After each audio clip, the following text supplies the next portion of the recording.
Critical Frames, a PlayStation podcast, is available on all mainstream audio and video feeds. Find out how you can support the show by heading over to patreon.com/Critical Frames.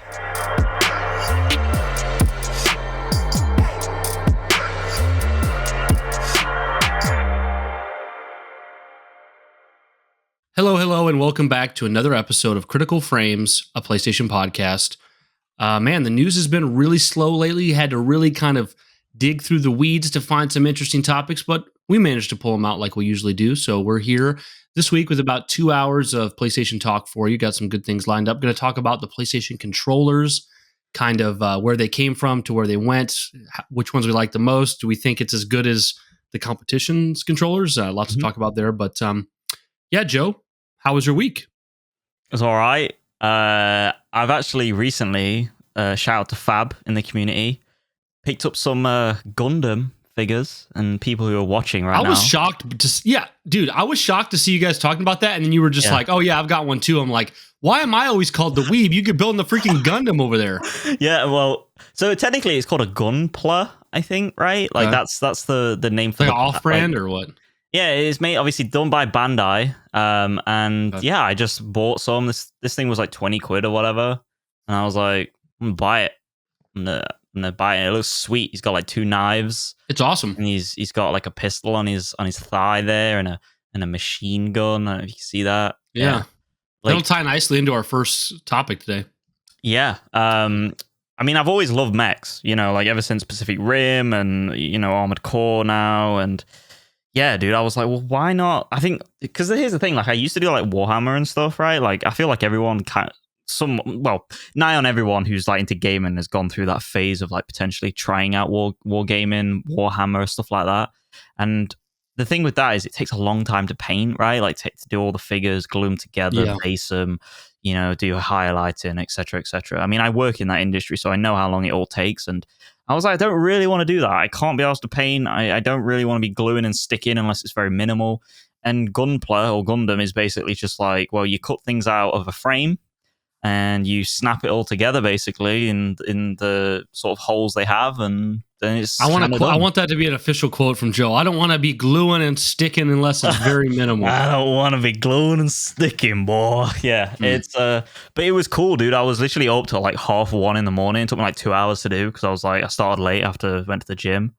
And I was just like listening to podcasts. I was listening to Summon Sign from the Last Time Media Boys. Yeah, like I listened to that one too. Yeah. That's a cool podcast because it's just kind of like them talking about anything and everything. And they got an amazing name for their podcast based off Dark Souls. Like, come on. Yeah, so cool. It's cool. But I would have guessed 100 times over if either one of us was going to be up late working on a mech toy, it would have been me. Yeah, but it's you. But it's me. I'm a man of many surprises, Brian. Yes. The thing is like a part of me feels like I'm a fakehead for not watching the TV show from like, or the anime from like 1980s or whatever, whenever it started. And but I'm just like, I can't be bothered with that, dude. Like, I'm never going to claim to be a Gundam fan. I just want the cool mechs. Just go watch Neon Genesis Evangelion for me, please. Okay. I will one day, Brian. I will one day. But yeah, so that was last night. And I've been playing more of Jedi Survivor. I've been playing more Elden Ring, so we'll talk about those later. But aside from that, I've just kind of been chilling, working. Like it's been kind of nice. So what about you, Brian? Nothing too interesting.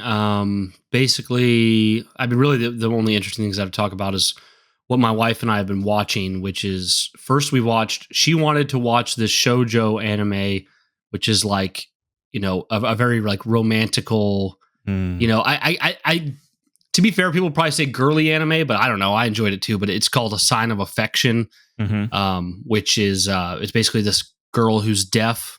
Yeah. She meets a guy and they kind of fall for each other. So then he decides to learn how to do sign language so he can communicate with her.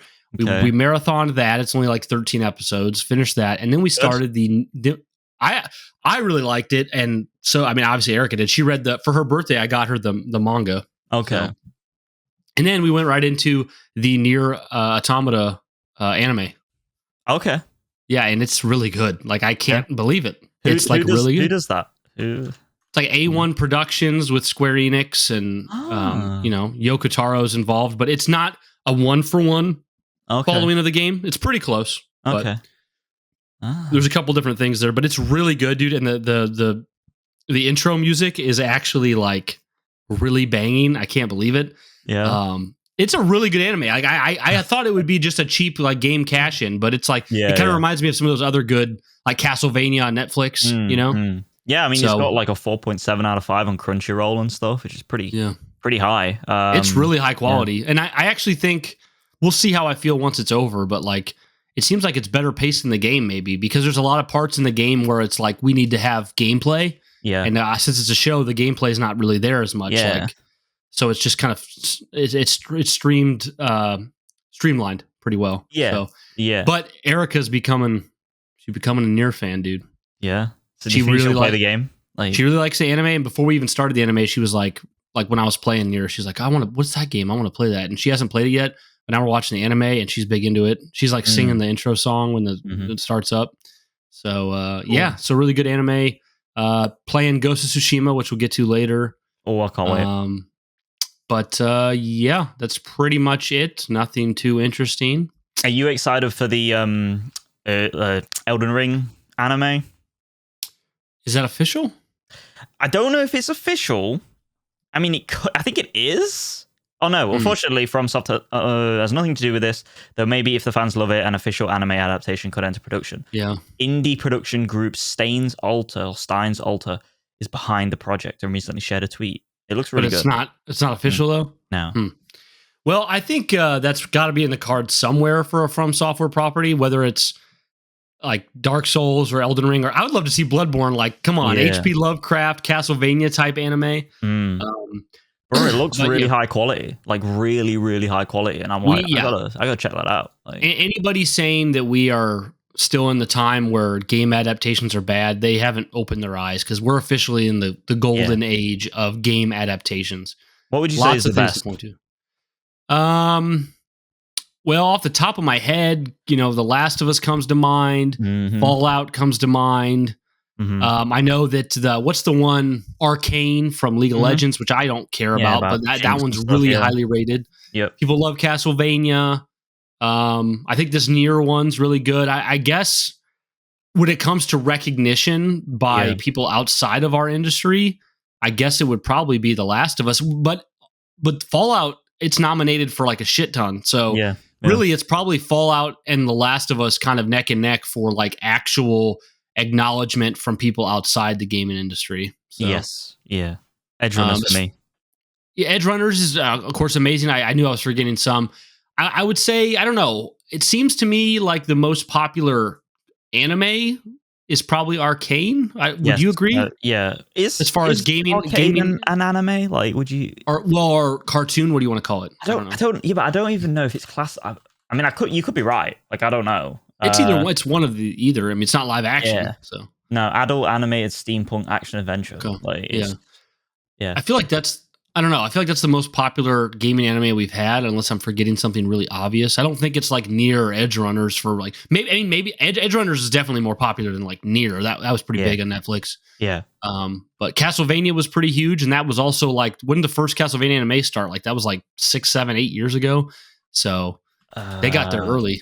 Yeah, I don't know, but I mean, the craziest thing about Edge Runners to me is it revitalized the game.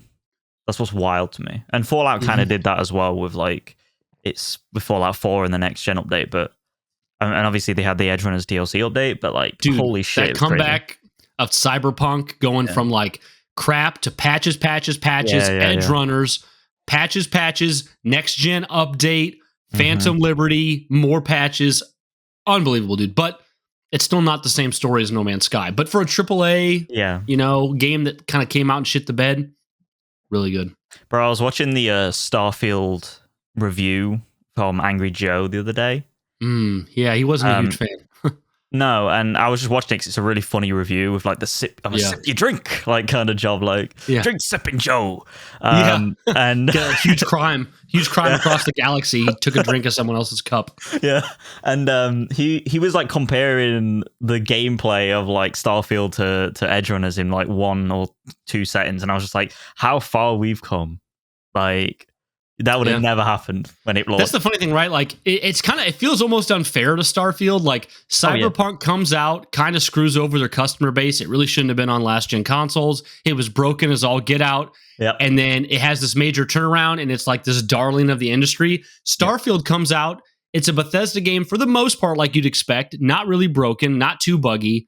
And everyone's like, I mean, if you ask somebody what's better, Cyberpunk or Starfield, they'd be like, it's Cyberpunk, you know? Yep, so it is, yeah. But yeah, you ready to get into some stories, Joe? Let's do it. This first one I pulled up because I knew this would excite Joe. I didn't really know. I knew this was successful, but I didn't know to what degree, and Joe kind of put it in perspective for me. So today, FromSoft shared that Armored Core 6 Fires of Rubicon has sold over 3 million units, which... So I messaged Joe and I said, hey, I know this is good because Armored Core is not like this huge, Elden Ring Souls property. Yep. But I didn't know how good because, 3 million, it really depends on what game you are. Like if Elden Ring had just hit 3 million sales, it would have been a failure. Yes. But this is a huge success. According to you, Joe, you said Armored Core had never crossed 1 million before. So I actually went and looked that up. Armored Core 5 did actually sell over 1 million copies, but for the most part, a lot of them sold around 100,000 copies, like before that, especially in Japan. Like even in Japan, which is like FromSoft's like main focal point in many ways in terms of their culture. And we're still talking about 3 times the amount, though. Even then, and of course you don't know like. This applies for Fires of Rubicon as well, but you don't know how many were sold on a sale. But I think the lowest this has gone is 40, maybe 30. But still really strong sales for this. And just wild, dude. I would think an Armored Core 7, provided it's still a good game, which every FromSoft game has been, I would think it would sell even more, right? Because you've brought new fans in. FromSoft's only getting more popular. So really cool. I know you love this game. It's kind of weird that like mecha games aren't as like more mainstream. I don't understand what people don't like about them. Like you're kind of in that camp, right, where you're not that interested in mecha games and stuff, and it's like mostly to me, it's like feels like there's like really little humanity or personality in it, and I think that's why. Not to go on a whole thing about this, but I think that's part of the reason why I like Neon Genesis Evangelion so much is because that's actually labeled as a mecha deconstruction, where the mechs aren't actually robots, and it's about kind of taking away from the giant mecha battles and focusing it more inward on the human soul and heart. So yeah, I think that's for me is it feels so devoid of like humanity or soul, and it seems like by intent. That's not like a diss.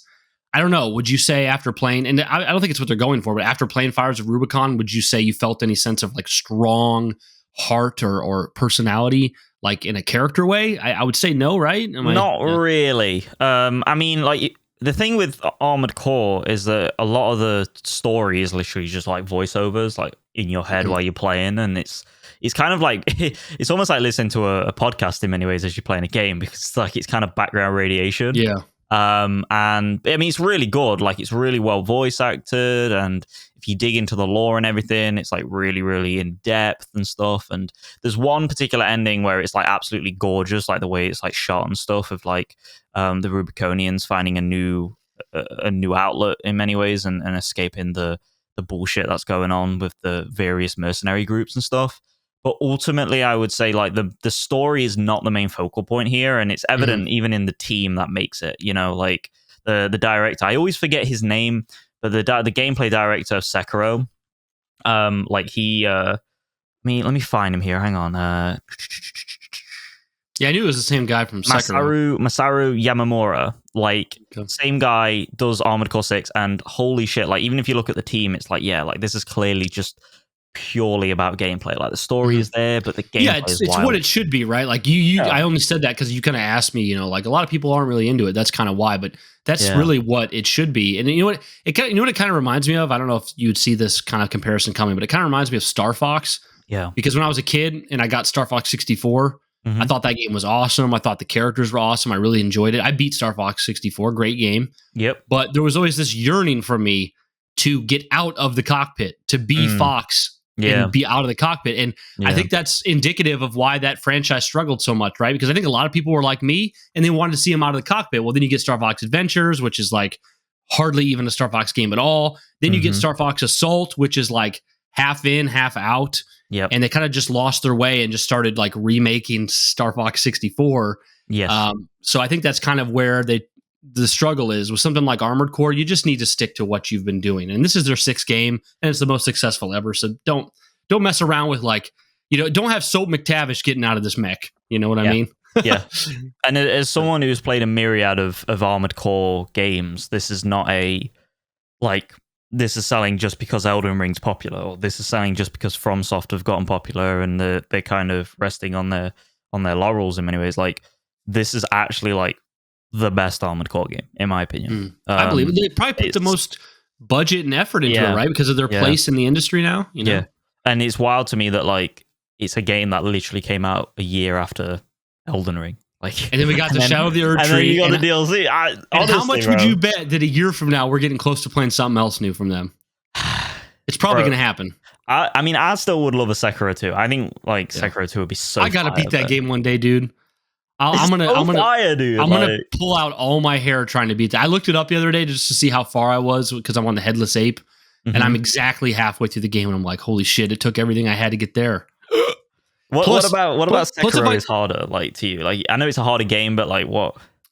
I mean, I just die way more and get less of a hang of the fights than I do in Dark Souls, I guess, like with the parrying and stuff. But now I'm worried too, is like if I jumped back in, I'm not going to want to start from the beginning, but I'll probably be complete ass jumping into Headless Ape immediately. I've not playing it for years. Would you say it's like more mechanically dependent Sekiro than other Souls games? Well, yeah, there's just no way. There's no like, and to be honest, I almost never cheese anything in Souls games, truly. But there is no way to cheese. There is no way to over level. There is no way to, I'm going to go get this crazy shield or this crazy combo magic thing. It's like, we designed this character action game to be played this way, and you will play it this way. And if you don't, you will not play it. Yes. And I appreciate that. I do. Like, I never have had anything bad to say about Sekiro, despite my ability to complete it. I wouldn't change it at all. I mean, yeah, sure. If I logged in and there was a patch for an easy mode, I'd throw it on, but I'm not asking for it. I don't think it needs it. I'm a little weakling, you know? Yeah. So. You dirty boy. Yeah.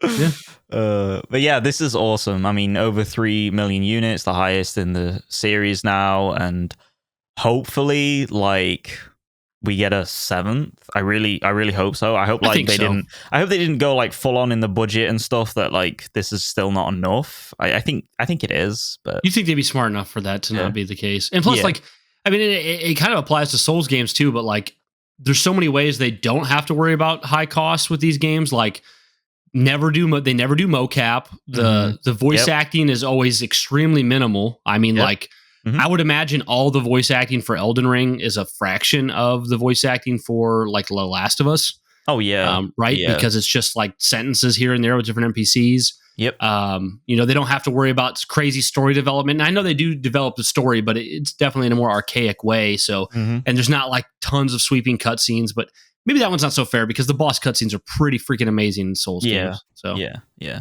But yeah, still they focus on a different thing than most. You play like Elden Ring and you look at an NPC and their mouth isn't even moving when they're talking, and you just don't give a shit. You know? Oh yeah, it's like one of the best games ever. Well, I mean, one thing I love about Armored Core 6 personally from the start when I saw it was like the trailers were so perfect. What I loved about it is it showed like the visceral nature of these like ACs and the HGs that walked around, and it felt like they were colossal titans, just like Pacific Rim, just much more nimble and obviously smaller. But yeah, dude, like the trailers for that game are just mind-blowingly good. That announcement trailer was wild. Like, I'm going to ask you this question just so I can get you to have some haters. What do you like better, Armored Core 6 Fires Rubicon or Bloodborne? Armored Core 6. I knew it. See, I knew it. Not even close. Okay, I just want people to hear that. I want that to be on the record. Let them come. Yeah. So, This is 60 frames, right? Hmm. Okay. Well, I Yeah. guess for PC it is no matter what, but I would hope it is on consoles as well. Oh yeah, sure. it is. Yeah, it's very smooth. It is smooth, technically smooth. Okay. But if Bloodborne was in 60, then you'd like that more, right? No. Putting words in your mouth. Okay, we'll move on to the next story. So Rise of the Rōnin is a game. Second party game, came out exclusively for PlayStation 5 earlier this year, and I was pretty interested in this game, but it was getting kind of like, I don't want to say middling scores, but very much like it's a 7, it's an 8, it's a 7, it's an 8. Good. Somebody gives it a 6, you know. And I was like, oh, I don't know if I want to pay $70 for this. Like, it doesn't look like. And pretty much everyone who liked it was like, oh, tons of fun, well developed, good gameplay, but like the story, yeah, who cares? You know, it's just kind of fun to just fly around and do shit. And I was like, well, I kind of want to play this, but I'm just not going to shell out $70 for it. And they have now decided to drop a demo of the game many months after release, which I think is indicative of two things. One, they should have done it to begin with, and two, I would guess that the sales for the game have dried up considerably at this point, which makes sense. Yep. So the demo is to get more people in, and I was really excited about this. I will download the demo and play it, and I would like to be interested so I could buy it. The only reason I didn't download it immediately is because I'm playing Ghost of Tsushima, and I'm like, I don't want to mix these things up, right? Like, I just let me get Ghost of Tsushima done, then I'll download this demo. But very real possibility I'll buy this. It's been on sale before. I think you chose right. What's that? I think you chose right. Yeah, for sure. Yeah. I mean, they're not equals, I don't think. No. Are you glad there's a demo, Joe? And is there any chance you will pick this game up if you like it, or just not interested? This is a game that I've been looking at for a while because it has like a character, like even though Ghost of Tsushima is like perfect samurai combat for a video game, like this game like has a kind of Ninja Gaiden style about it just because of the developers and stuff like that. It's in Neo and stuff like that, yeah. Neo and stuff, and it has like really cool animations, and it bleeds more into like the character action, like obviously, like I said, Ninja Gaiden, Kratos style of combat more than it does a Ghost of Tsushima, which is a bit more slow and methodical in many ways. I do want to play this game. It's weird because like everything I've seen of this game from people like Luke Stevens and stuff on YouTube who like have critiqued it, they've said like it's good, but it doesn't really feel very polished, and it doesn't feel like presentation level of what like a Sony would put out. Yeah, which to be expected given it's a second party game, you know, from in a second party deal. But yeah, I have to agree. There's something about it that just looks a little bit like lacking in budget, maybe just not had enough time in the oven for the like animations and the style of it and the graphics and everything. I mean, if you, like what could 4 to 6 months of polish have done for this game? You know, and like I mean, if you just like if you go find some horse riding gameplay, it's just like the horse looks so fucking weird, dude, in this game. Oh, really? Like, he's bow-legged, and it just looks wrong, and it bothers me no end, even though it's such a nitpick. But aside from that, the game actually looks really good. So I'll probably pick it up, like the demo. I'll probably pick the demo up. No promises on actually playing the game because I've got it all on playing Jedi Survivor and Elden Ring DLC right now. So, well, let's say you play the demo and you're having a badass time and it's on sale for like $30-$40. Would you buy it or just not really? I think this is a 20 for me, a $20 £20 title personally, just because it's not. I just don't think I'm gonna love it, but we'll see. Like I said. Yeah, I mean, I would not have a problem paying a premium for it, but I think just with the fact of my limited time and all the games I have already, like, why not wait for it to be 20, right? Like, what's the hurry? It's like I might have nothing to play. You know what I mean? Yeah, 100%. I'm excited to give it a try for sure. Actually, it'd be cool if we both, who knows if we'll do this, but if we could both try the demo within the next week and then report back on our thoughts on it next week would be cool. But yeah, I mean, I've got a pretty free weekend coming up because I'm taking my mum to the airport. And like for the rest of the weekend, I'm basically doing nothing except from prepping camping gear. So I'll probably pick it up like Friday, Saturday night or something, and see if I can get some timing on it. Do we know how long the demo is at all? Do we like? No, I didn't see. I could have read down, but no, I don't think it says anything, does it? Yeah, no, it doesn't. Really, really. 1 hour or less is really all I need to know how I feel about it. Truthfully. Yeah. Yeah, I like how I've heard people like, I know like Greg Miller over at Kinda Funny, he like loved this game and played the heck out of it. Okay. And even him, he was like, well, I don't care about the story or characters. I mean, who cares? Yeah, that's wild, dude. So, you know. Yeah. Yeah, it's kind of weird because it's in a really cool time period, the Bakumatsu period of Japan, where everything was going incredibly industrialized and westernized. And I think it's a really, really cool timepiece for like samurais to be involved in, because in many ways, like samurais using samurai swords and katanas and wakizashis and stuff, it's pretty accurate to the timepiece comparatively to something like Ghost of Tsushima and stuff, which they wouldn't. Or they just moved it to make it work better for their narrative. Yeah. I mean that's the beauty of like these games, like even like we recently with Assassin's Creed Syndicate and stuff. I'm tangenting here, but like people moaning about like cultural appropriation and like not being historically accurate and stuff. It's like, who cares, dude? Like if you want cultural accuracy, go read a book, go read or go watch documentaries and stuff. Like that's what you should be really worrying about. Yeah, it's interesting. Erica and I were kind of confused last night. So I told Erica a few days ago, I was doing a bunch of research on Ghost of Tsushima, and I told Erica, I was like, yeah, so the game takes place during the 13th century, but they decided to put samurai armor from the 17th century in because they wanted it to be, they said it wouldn't be recognizable to players if they used the armor of the 13th century. It's iconography.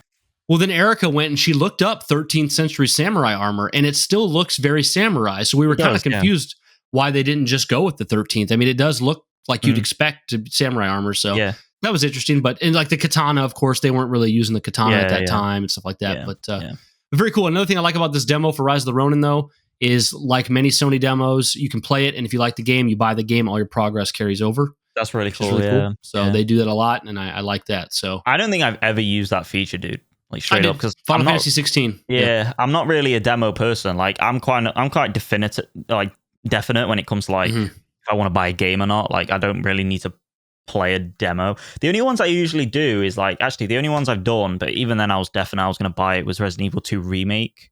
Like I played that demo. Was it the one-shot demo, I think it was called, or whatever? Probably. And it was like, this thing's so fucking badass, dude. Like I was just hyped. Yeah. Like, I like how in this blog post as well, they showed off like all the decisions and stuff as well. That's really cool. Like that's kind of telltale in how they've done it, Yeah, I didn't share those specifically just because I have very little context for the game myself. Yes. But I mean, some things are obvious, like, how many times like a counter was performed and stuff like that. But I hope this game is successful for them, because it seems like, I think we can probably agree, it seems like the worst case scenario for you and I is this game is so just good that we didn't decide to waste our time and money on it.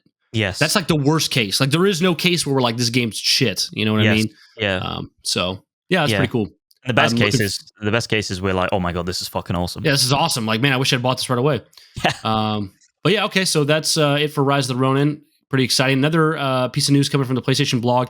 Thought there was one really interesting tidbit from this. So new PS5 beta rolls out tomorrow with personalized 3D audio profiles and new remote play settings. So a lot of this is kind of uninteresting to me, but it is a pretty big update. So you'll be able to set your personalized 3D audio profile. So like a certain person who plays a PlayStation can go to their setting for their audio profile and have it like scaled a certain way they want to hear it, and tune it with the all the different settings. That's neat. There's also remote play settings now where you can set like, oh, these users on this PlayStation, they're already preemptively okayed for remote play.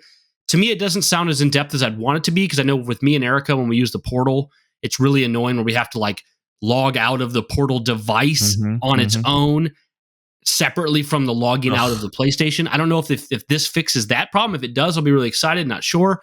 But the most interesting thing I thought about this article is there's also a beta for adaptive charging for controllers, so that they'll charge appropriately, power consumption, how they're being used, how long they've been plugged in.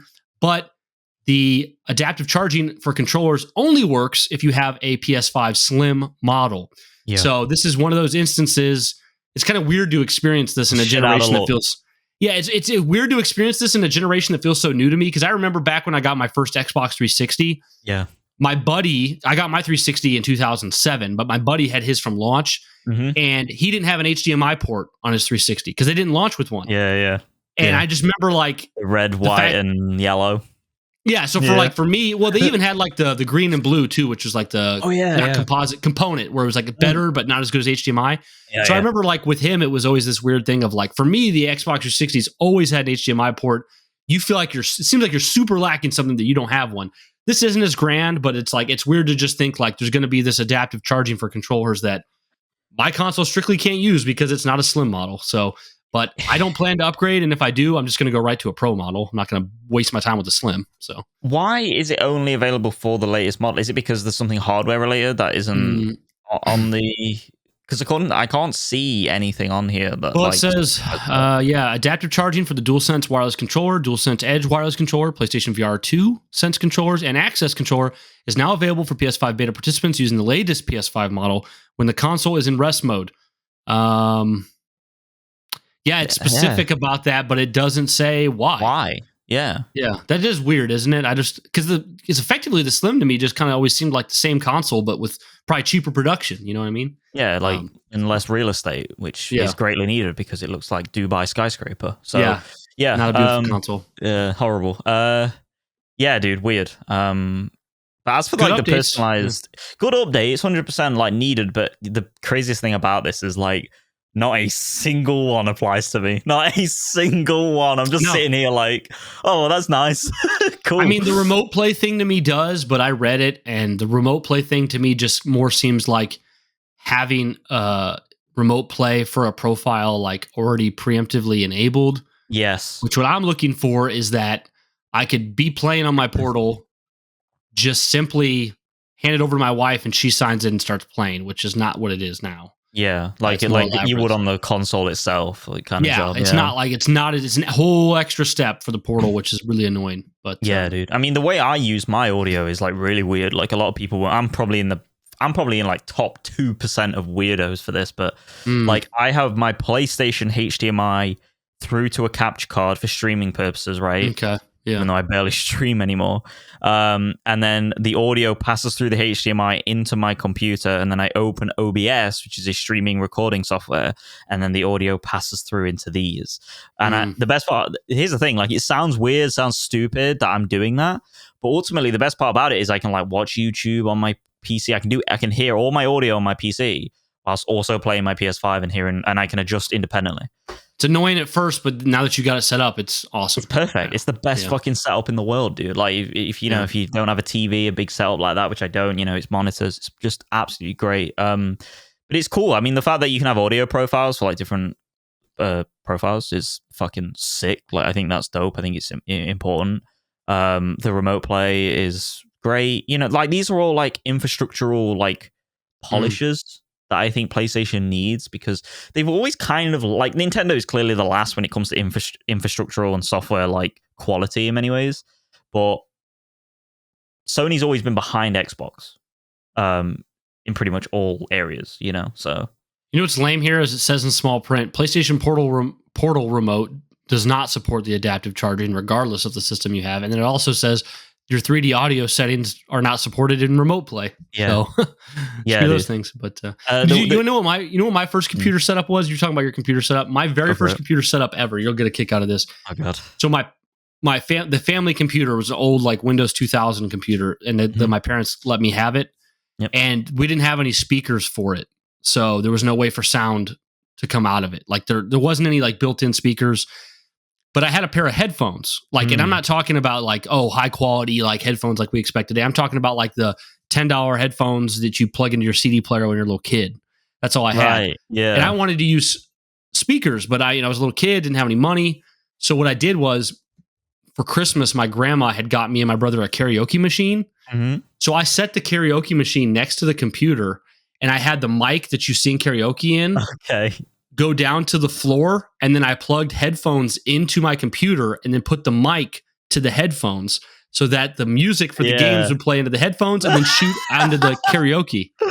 It worked too, dude. That's ingenious. That's how I played Diablo 2. Like how old was you when you did this? Like 11. Yeah. That's pretty smart. Like wicked smart.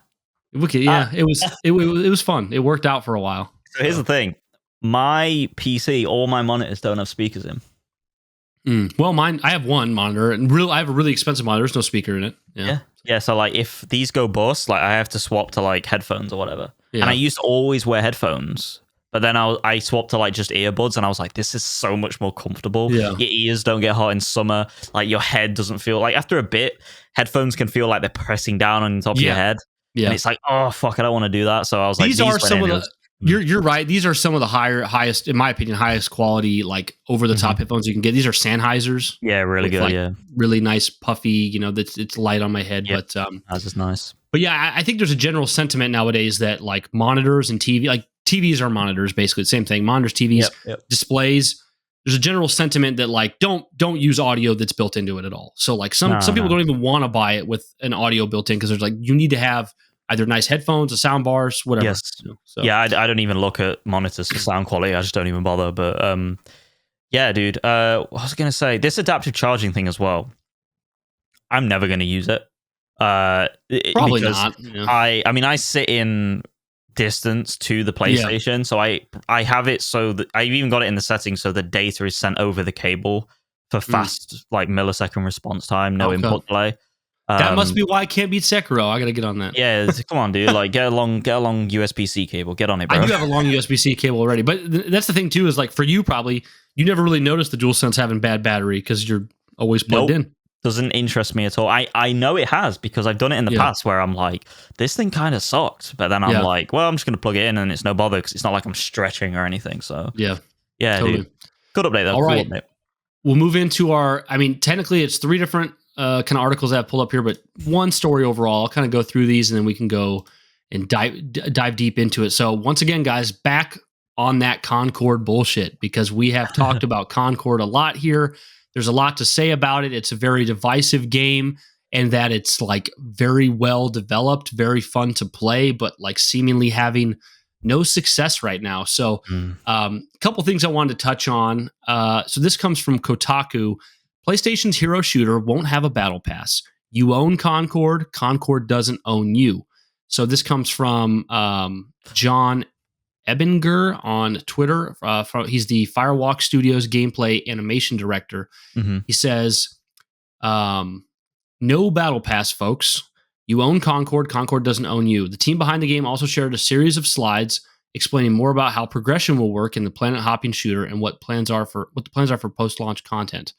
When Concord launches, we'll have hundreds of items to customize your free gunners, which you can earn just by playing the game, completing jobs, and leveling up your account and characters, the studio wrote. It added, we wanted to focus our attention, there's a misspelling there, on making Concord a rewarding and robust experience on day one. We're just playing the game, leveling up your accounts and characters, and completing jobs yields meaningful rewards.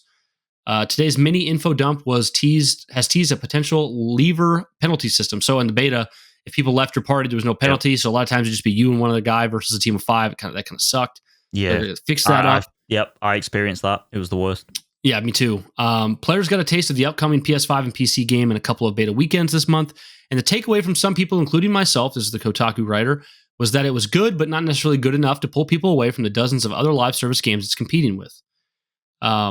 So basically the point of this Kotaku article is, the animation director coming from Concord saying, hey guys, this is what's different about our game. This is why it's $40 in a world with all these free-to-play games. It's because all the heroes are here, all the maps are here, all the cosmetic items. There's no battle pass. We're not nickel and diming you.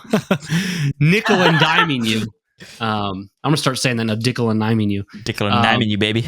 There will eventually be microtransactions in the form of like just some cosmetics you can buy, but nothing of any substance will cost. It's, the new heroes will come and new maps will come for free. And it's $40. It's a full complete game. And to be fair to this director, I mean, this is what gamers have been asking for many years now. This is exactly what we want. What we complain about is, hey, we want to pay one price for the game, not be nickel and dimed. Yes. And this is $40 straight up. So it's not even the $70 full price point. Now, moving along, before we touch on that some more, this comes from TrueTrophies.com. That says Concord's second free weekend on PS5 defies logic with 8% player drop. The Concord PS5 beta player count defied logic over the last weekend, with the second and more accessible test for the 5v5 shooter proving less popular than the first. While I'm still looking forward to collecting Concord trophies on release, it's looking increasingly likely that players will not flock to the game on release without incentive. So for those of you that don't know, the first beta weekend for Concord, you had to either pre-order the game on PC or pre-order the game on PS5 or have PS5 Plus, PS Plus. PlayStation Plus. Yep. So if you had PlayStation Plus or you pre-ordered the game, you could play Concord its first open beta weekend.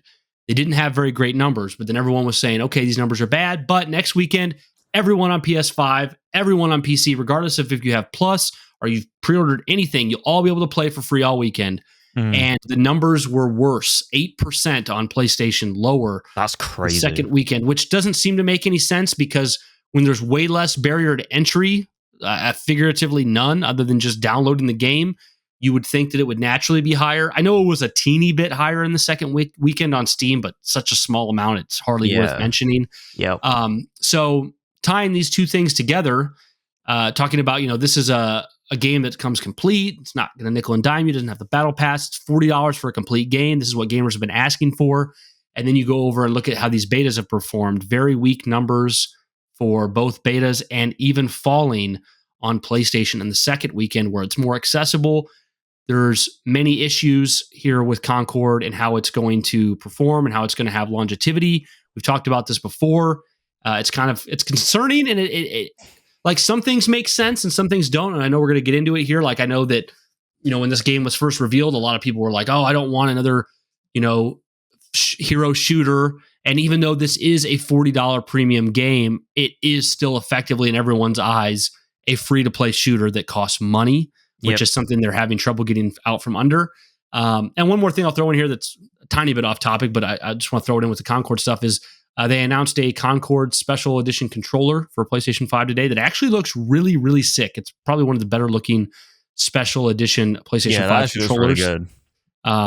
It has a very like kind of Starfield spacey vibe to it. That I like. But so that's pretty cool. So it's been very evident from the beginning that Sony has doubled and tripled down on this studio and this game, bringing them in-house, acquiring them, marketing them, putting them at the front of their showcase, putting out betas, this controller. So to pass it over to you, Joe, and let you take it first, great message from the team with the complete game at $40, no battle pass, no microtransactions, but seemingly not much interest and declining interest as time goes on. This game launches in 1 month.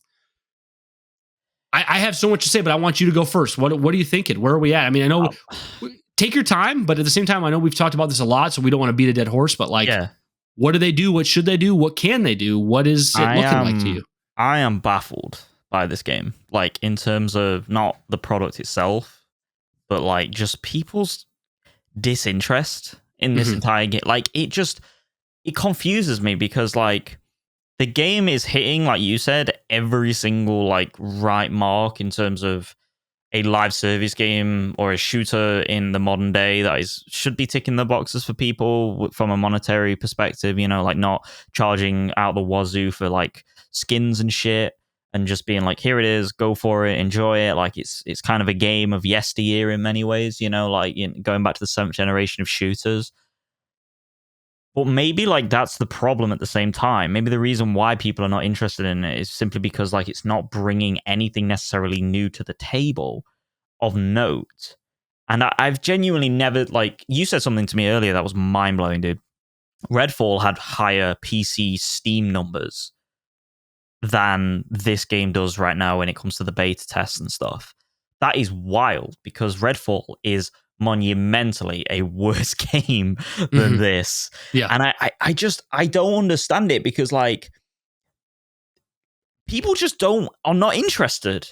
And I'm like for me personally, like I've played it and maybe I don't know if we should get into like my experience of the game now or when like what we've been playing section, Brian. I don't know if you can talk about it now. You got other stuff to talk about. Yeah, you got stuff to talk about later. Like, and I, like, it's weird because, like, when I was playing it, I was experiencing a lot of the problems that people have been saying. Like, I think at one point I was queuing for, like, 5 minutes, dude. Like, just to get into, like, a normal standard, like, kill-confirmed team deathmatch game. And then, like, I was also finding a lot of, like, lag as well. I don't know what kind of servers this game runs. I don't know whether it's like a peer-to-peer connection, like in the days of yesteryear. I can't imagine. I can't imagine it either. But I was getting like serious like lag and like hit scan issues, hit reg issues and stuff. And it was just like my shots aren't connecting. And then like little things like not little things because it genuinely ruins games, but like there was one point when I was playing and we were like kicking ass and we were beating this team in a domination game, or whatever they call it, their equivalent of it. And I literally, like, all 4 of my teammates left and I was just on my own. Like, they just dropped from the game. Like, they just disappeared like that, as if they got wiped off the planet of the Earth, the surface of the Earth. And I was just like, bro, like, what the fuck? So I was just like on my own against 5 people. And I just gave up. Like, I literally put my controller down and just like walked off because I'm like, I'm not going to win this. Like, there's no way. And I don't know, dude. Like, I don't want to be like mean or cold or like horrible, but like every time I was playing it, part of me was like, I kind of wish I was like not playing this game right now, just because it just doesn't feel like it's doing anything for me that I've already done. Like Destiny, like Destiny's Crucible is more fun to me. You know, like I'd rather play CSGO, Valorant, even Overwatch in many ways because the characters are better and stuff. None of the characters really clicked with me. I went back and looked at that variant system because I started to get variants for like Lennox and stuff and all that. And I was like, why? And you were right with the whole like customization, one character wearing different clothing and stuff. I assume that's like for differential purposes or something, to easily define them when you're picking your loadout and stuff, picking your crew. But it's like, what the fuck am I doing right now? Like, why is there all these like different Lennoxes and stuff in my team? And I just got to a point where I was like, it's good and it's really well polished, but everything about it just doesn't interest me. And I think that's the biggest problem with this game right now. It's not that the game is bad. It's not that the game is objectively poor or like unfinished, needs longer in the oven necessarily. It's just that I just don't think it's necessarily a very interesting game. And like, that's harsh. That's really harsh to say, because like these creatives have like slaved over this, and I really, really like wish them all the best with this game's launch and the future, whatever that may entail. But ultimately, like, this game for me personally is I can't sit here and buy a game for £40 that I think won't last like fucking 3 months healthily, whilst also knowing that it's not really ticking any of my boxes for a shooter I need right now. And I would be kind of foolish to do that. I would be foolish to buy this game for £40, even though it is a really well-made game. So I think this is one of the first times I've ever seen a video game that truly doesn't... Like, it's an enigma in terms of why people don't like it overall. Like, I can get behind the idea of me not taking to it, right? Or someone else not taking to it, you know, like a general consensus of people, a collection of people I know. But I've never seen such disinterest in, especially a Sony game, a Sony first-party game, than this. Like, seriously, it's wild. And the silence from Sony as well regarding this lack of players and stuff on the betas is weird to me, because it seems like this is a product. This game is definitely a product of like the Jim Ryan era of like live service stuff. And now that he's gone, there's part of me that thinks like Herman Hulst and all these people, obviously this is purely speculative, they don't really want nothing to do with it. Like, they're kind of like, you haven't heard anything about it from these people, and they're just kind of like, well, I don't know, like, just get that era out the door in many ways, you know, like let's wrap it up. And it's weird. It's very weird.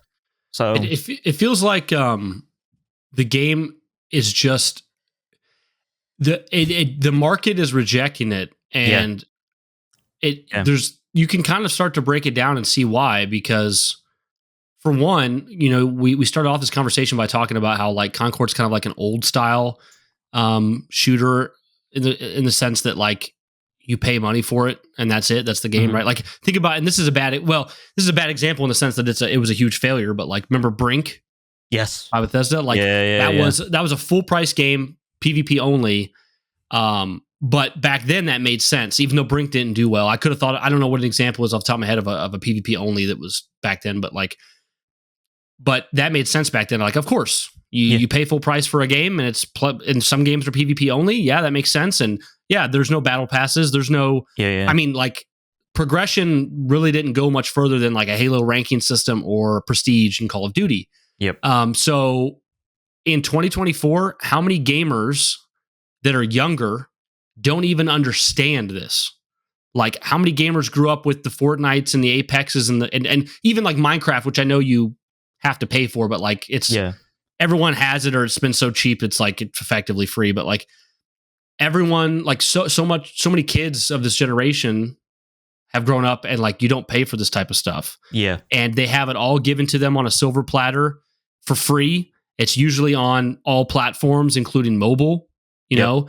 And then they see this and they're like, okay, it kind of looks like something I've already played, Overwatch, Valorant, whatever. Mm-hmm. It's only on PlayStation and PC. I can't play it unless I spend $40. And then there's this also the idea that like, what is PlayStation first party's market? It's usually single player narrative. Yeah. And this is PlayStation first party and it's not single player narrative. But then at the same time, they're trying to like market it as, hey, we have a really strong narrative in our PvP game. Multiplayer narrative, But the thing is like people who are really into the PvP stuff usually don't give a damn about the story. They usually skip that stuff. And then the people that care about story don't really want to play a hero shooter. And then you take into the fact that like it's very leaning heavy into like the Marvel humor era, which was like at its peak, like 2016, 17, something like that, 2018. Mm-hmm. Yeah. That's now people are fatigued with. So it's like people don't really want that. And then you got like the 70s aesthetic, which might not appeal to younger generation as well. Mm-hmm. So there's just a lot of things working against it. You look at something like Helldivers, you just go, okay, well, Helldivers, it's PvE. It's easier to feel like it's more story based, and a huge part of its success was that it was on PC, which of course Concord is as well. And Helldivers was like unlike any other game we had, right? Like, if you didn't want to play Helldivers, what do you play? And what do you play instead of it? There is no game to go play online that is anything like Helldivers. It was completely original and new. Where Concord is just sliding into a very familiar area, but with all these barriers of entry that other people don't have. So those are kind of like the surface level issues that aren't really reflective of the game and its problems. Now, when it comes to the game itself, I think it plays great. I think it's a lot of fun. Every time I played it, I had a blast. I really enjoyed it. I think this is something like I feel bad saying because I don't want to say it, but I feel it's very true because of how I felt.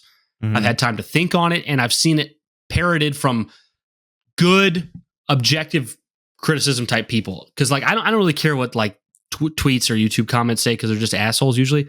Like I was listening to Kind of Funny today, and Blessing on Kind of Funny, he said something that several other people have said, and I've thought as well, is that for some reason I'm not a fan of any of the characters.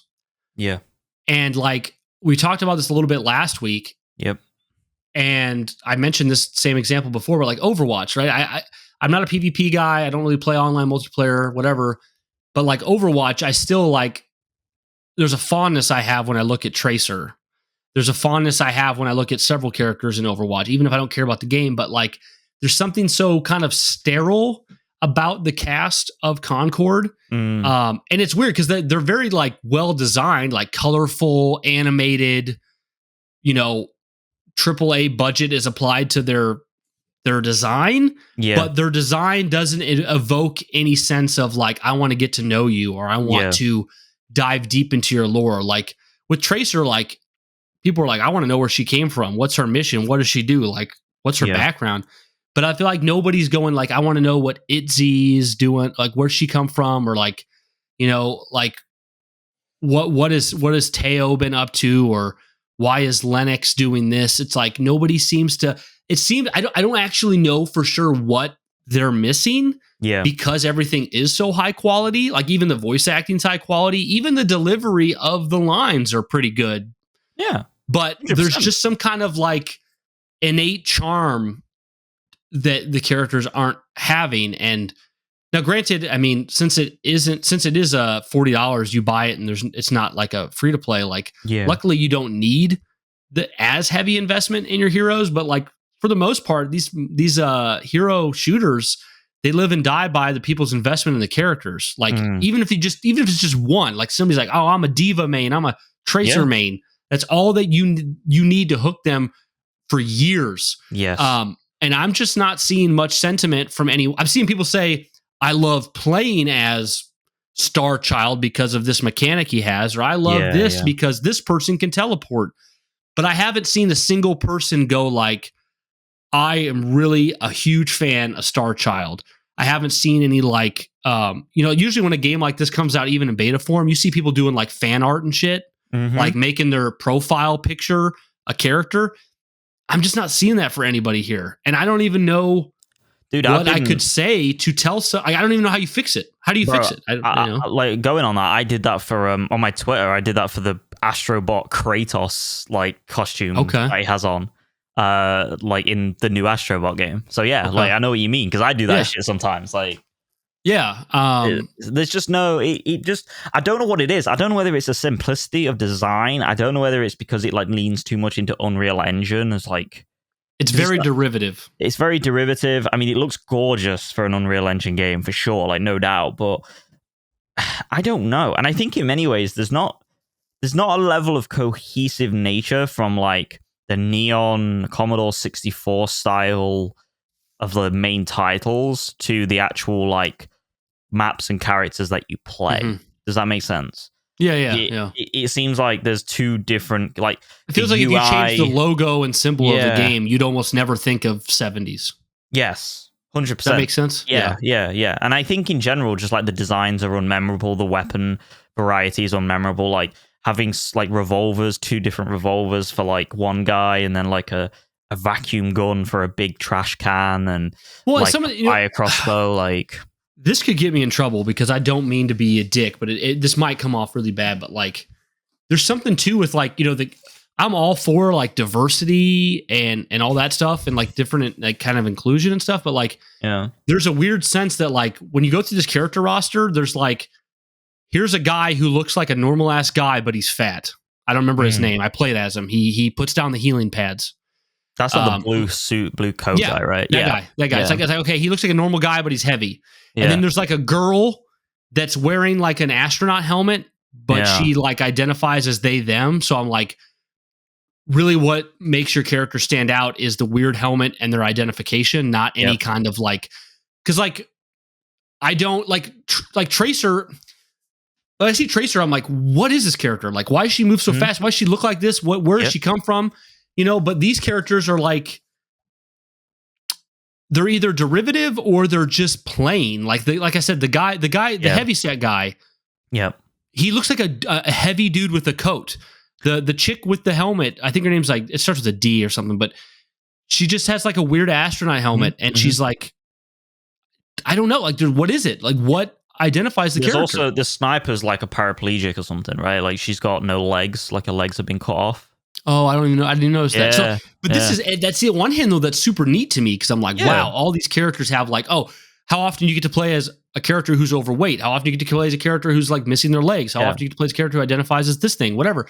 But then the characters that do seem somewhat familiar just seem completely derivative of something you already know, you already like more. Like Lennox seems like Star-Lord, kind of.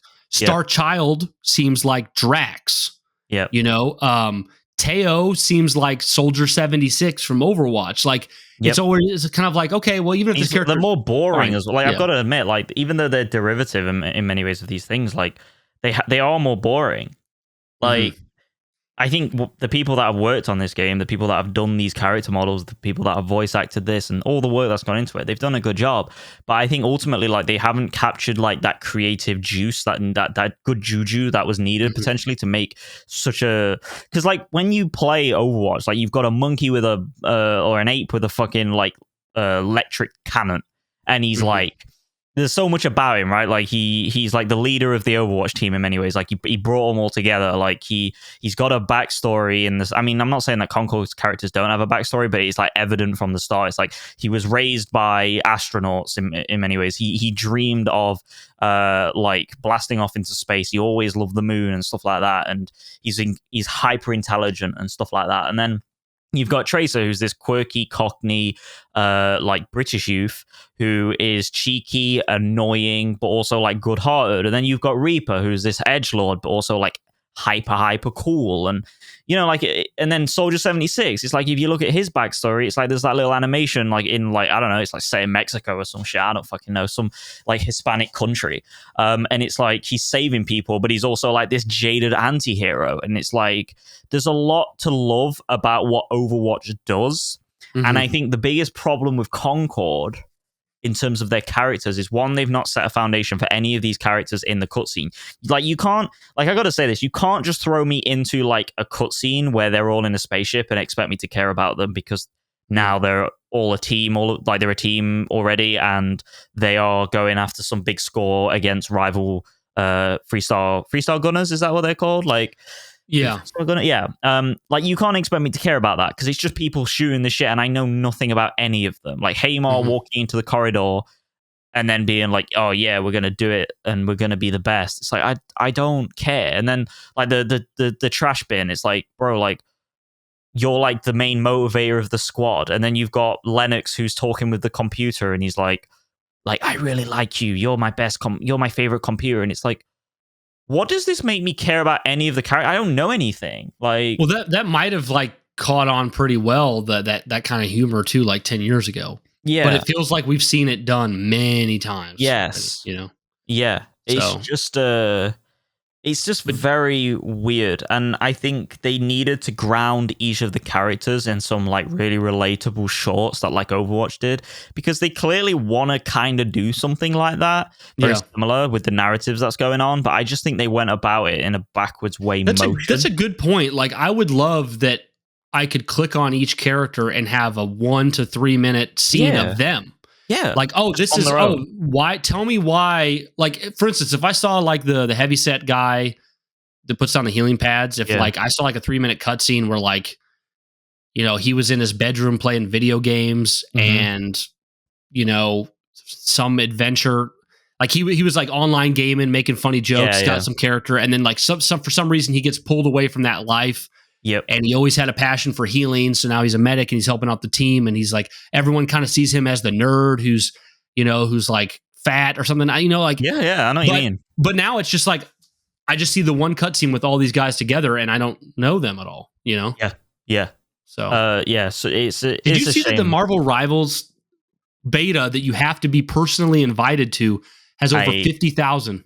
I pulled that up. I've actually got it right here. So if you want me to read it off, I can do to give some context. Yeah, this is from Push Square, written by Sammy Barker.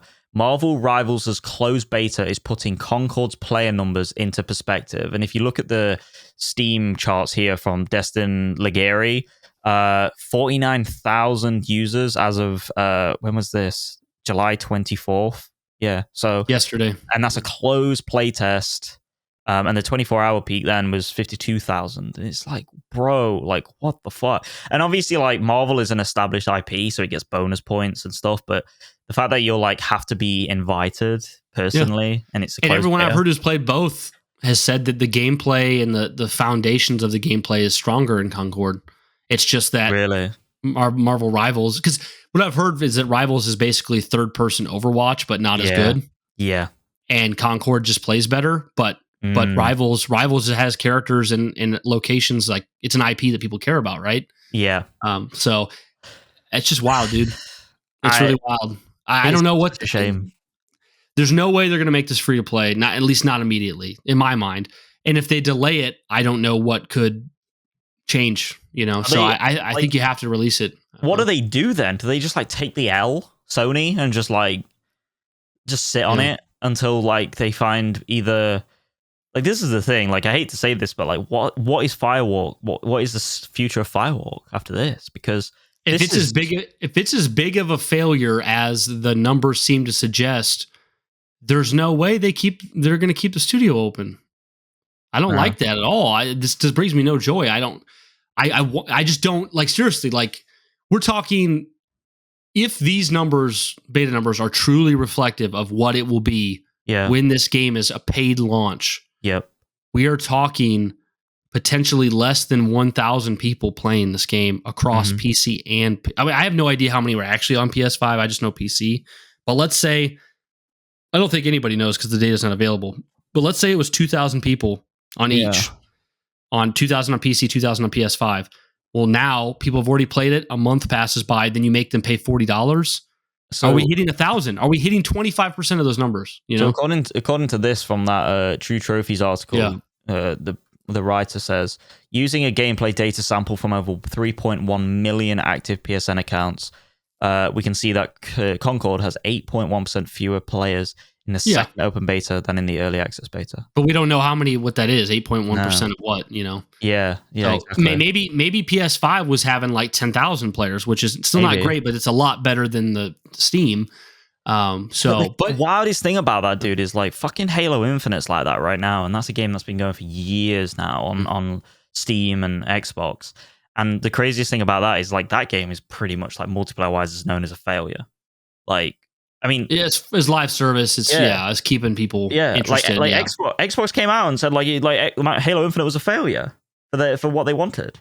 Like, I remember talking to a 343 dev before the game came out, and they were talking about how like insane it's going to be to launch the multiplayer because it's going to be free to play on Xbox One, Series X, and PC simultaneously. Free to play. You don't have to have live. You don't have to have Game Pass. It's free to play. Yeah, and it's this huge IP like Halo, and it still ultimately just went down. So. Yeah, I would love for this to come out, and for some reason, because it's actually fully released with all the maps and everything, it just gets a sizable player base that it can maintain. And like, here's the truth. And I to be fair, I think Joe's actually in a different place than me, but like, I would be still willing to put the full $40 down to pre-order this today if I had some sense of some kind of guarantee that it would have a consistent player base and the updates that are promised for at least 2 years. I would do it. I think you're already kind of out, but I would do that. But the thing is, right now it feels to me like I'd put $40 down, and maybe this thing, they don't bring the updates. The community what little tiny community shows up is gone, and then I don't want to be at November of this year and being like, well, that $40 essentially, it's dead now. Yeah, you might as well have just thrown it in the street, basically, unfortunately. But yeah. So that's the problem, and I think a lot of people are actually feeling that way, because I know, for instance, two close friends of mine who live literally within vicinity of me. So I'm not talking about two people I talk to on Discord. I'm talking about in my day-to-day life. They played Concord, and they're like, we love Concord. That was so freaking awesome. I can't. They both have it pre-ordered. They're excited about it. They're hoping it doesn't have a lacking player base. Yeah. Genuinely excited, and they wanted me to like hit up the people that I know and tell them like, hey, we love this thing. Yeah. Those people are out there, but I know those same people are also the ones that love it and want to play it, and the ones who've even already pre-ordered it, they're scared that they're not going to have a continued player base. Like, that's bad when the people that love the game and are paying for or want to pay for it are scared that it won't have longevity, No one is winning in this scenario. Like, the people that are not interested immediately didn't win because like it just didn't tickle their pickle. The people that are pre-ordering the game are basically hoping and praying that they can have a player base to play with, and the developers right now seemingly obviously so. You don't have to be a fucking seer to see this, but they'll be shitting themselves. They'll be like fuck, like we got to sort this out, and they should be proud of what they've made, 100%, no doubt. But they also should be wary that like what they've got on their hands is a title that I hope is not dead on arrival. I really hope it's not, for everyone involved, like I just said. Wild, dude, absolutely wild. And like, I have friends who just don't like the people I camp with. Like, they don't even know what Concord is. Like they don't even know, and I would say Sony's marketing has been lacking too. Like they have not marketed this like a God of War or something. No. Not saying it should be equal, because that's obviously Concord is never going to be God of War, but like it seems like they're kind of just like, this is Jim Ryan era, like just kind of here we go. That's how I feel about this whole situation. Yeah. It feels like this is a flash, like to the current leadership. This was seemingly a flash in the pan thing for Jim Ryan. And Concord is a representation of that. I mean, this is highly speculative of it. To drive the point home, they treated Helldivers 2 the same way. They just didn't know. Before it was a huge success, they treated it just like Concord. Yeah, honestly, it wasn't huge, was it? In the trailers and stuff, and the marketing, and people coming out and talking about it from within Sony themselves. Yeah, dude, absolutely mind-blowing. I was going to say something that I've completely... I was going to like talk about my perspective in terms of buying the game for £40. Like, I'm struggling with it, because like if I could get an absolute definite answer that if I happen to buy, like in the timeline that I buy this game and support this studio, like people like that somehow in whatever way, like cause and effect, leads to Firewalk keeping going, them making another game, them getting more players on this second game, etc., etc., or even just like this game doing numbers, like doing serious numbers, if that could lead to that timeline, I would definitely buy it, because like I think the game is good enough for me to buy it for £40, no doubt. Like it's definitely worth £40.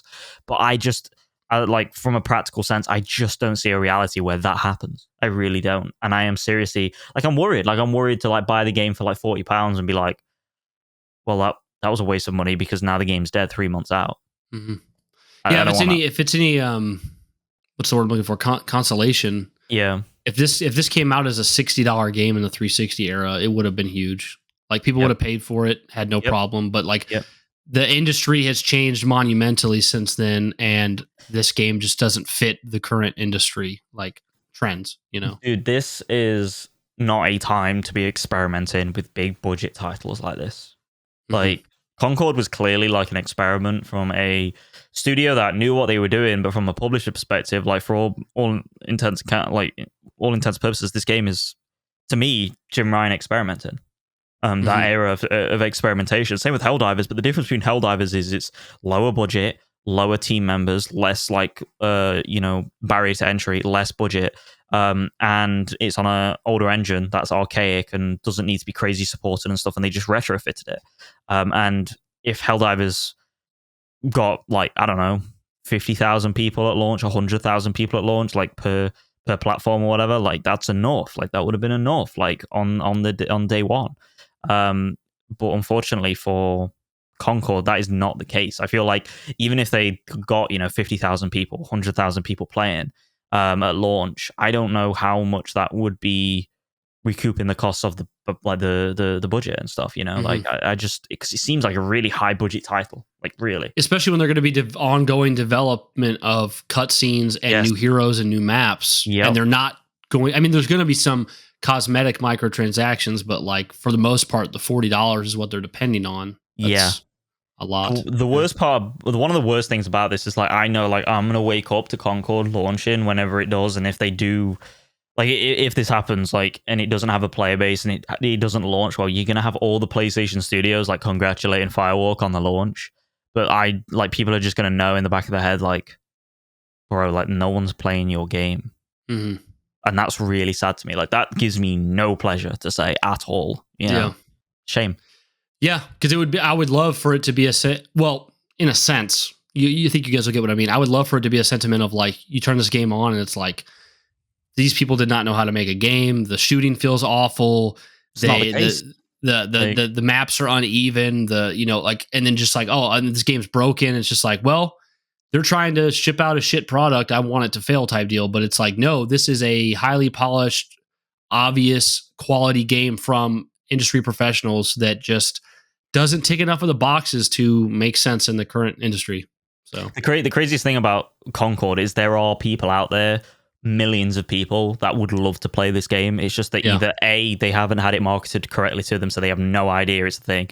2, they've been put off by the discourse that's going around it, all the time. And 3, well, I don't even think there's a third one. I think it's just those 2 points in many ways. Like, well, I mean, they just, if they could get it in their hands, they would I guess, maybe like a free, free to play. Maybe they'd love it. I don't know, dude, because like every part of this game is built to be a £40 one-time purchase video game. There's no part of this that's meant to be free to play live service. Like, we'll see, Joe. I think we went around on it a lot in these few episodes, and it's because it reminds me of.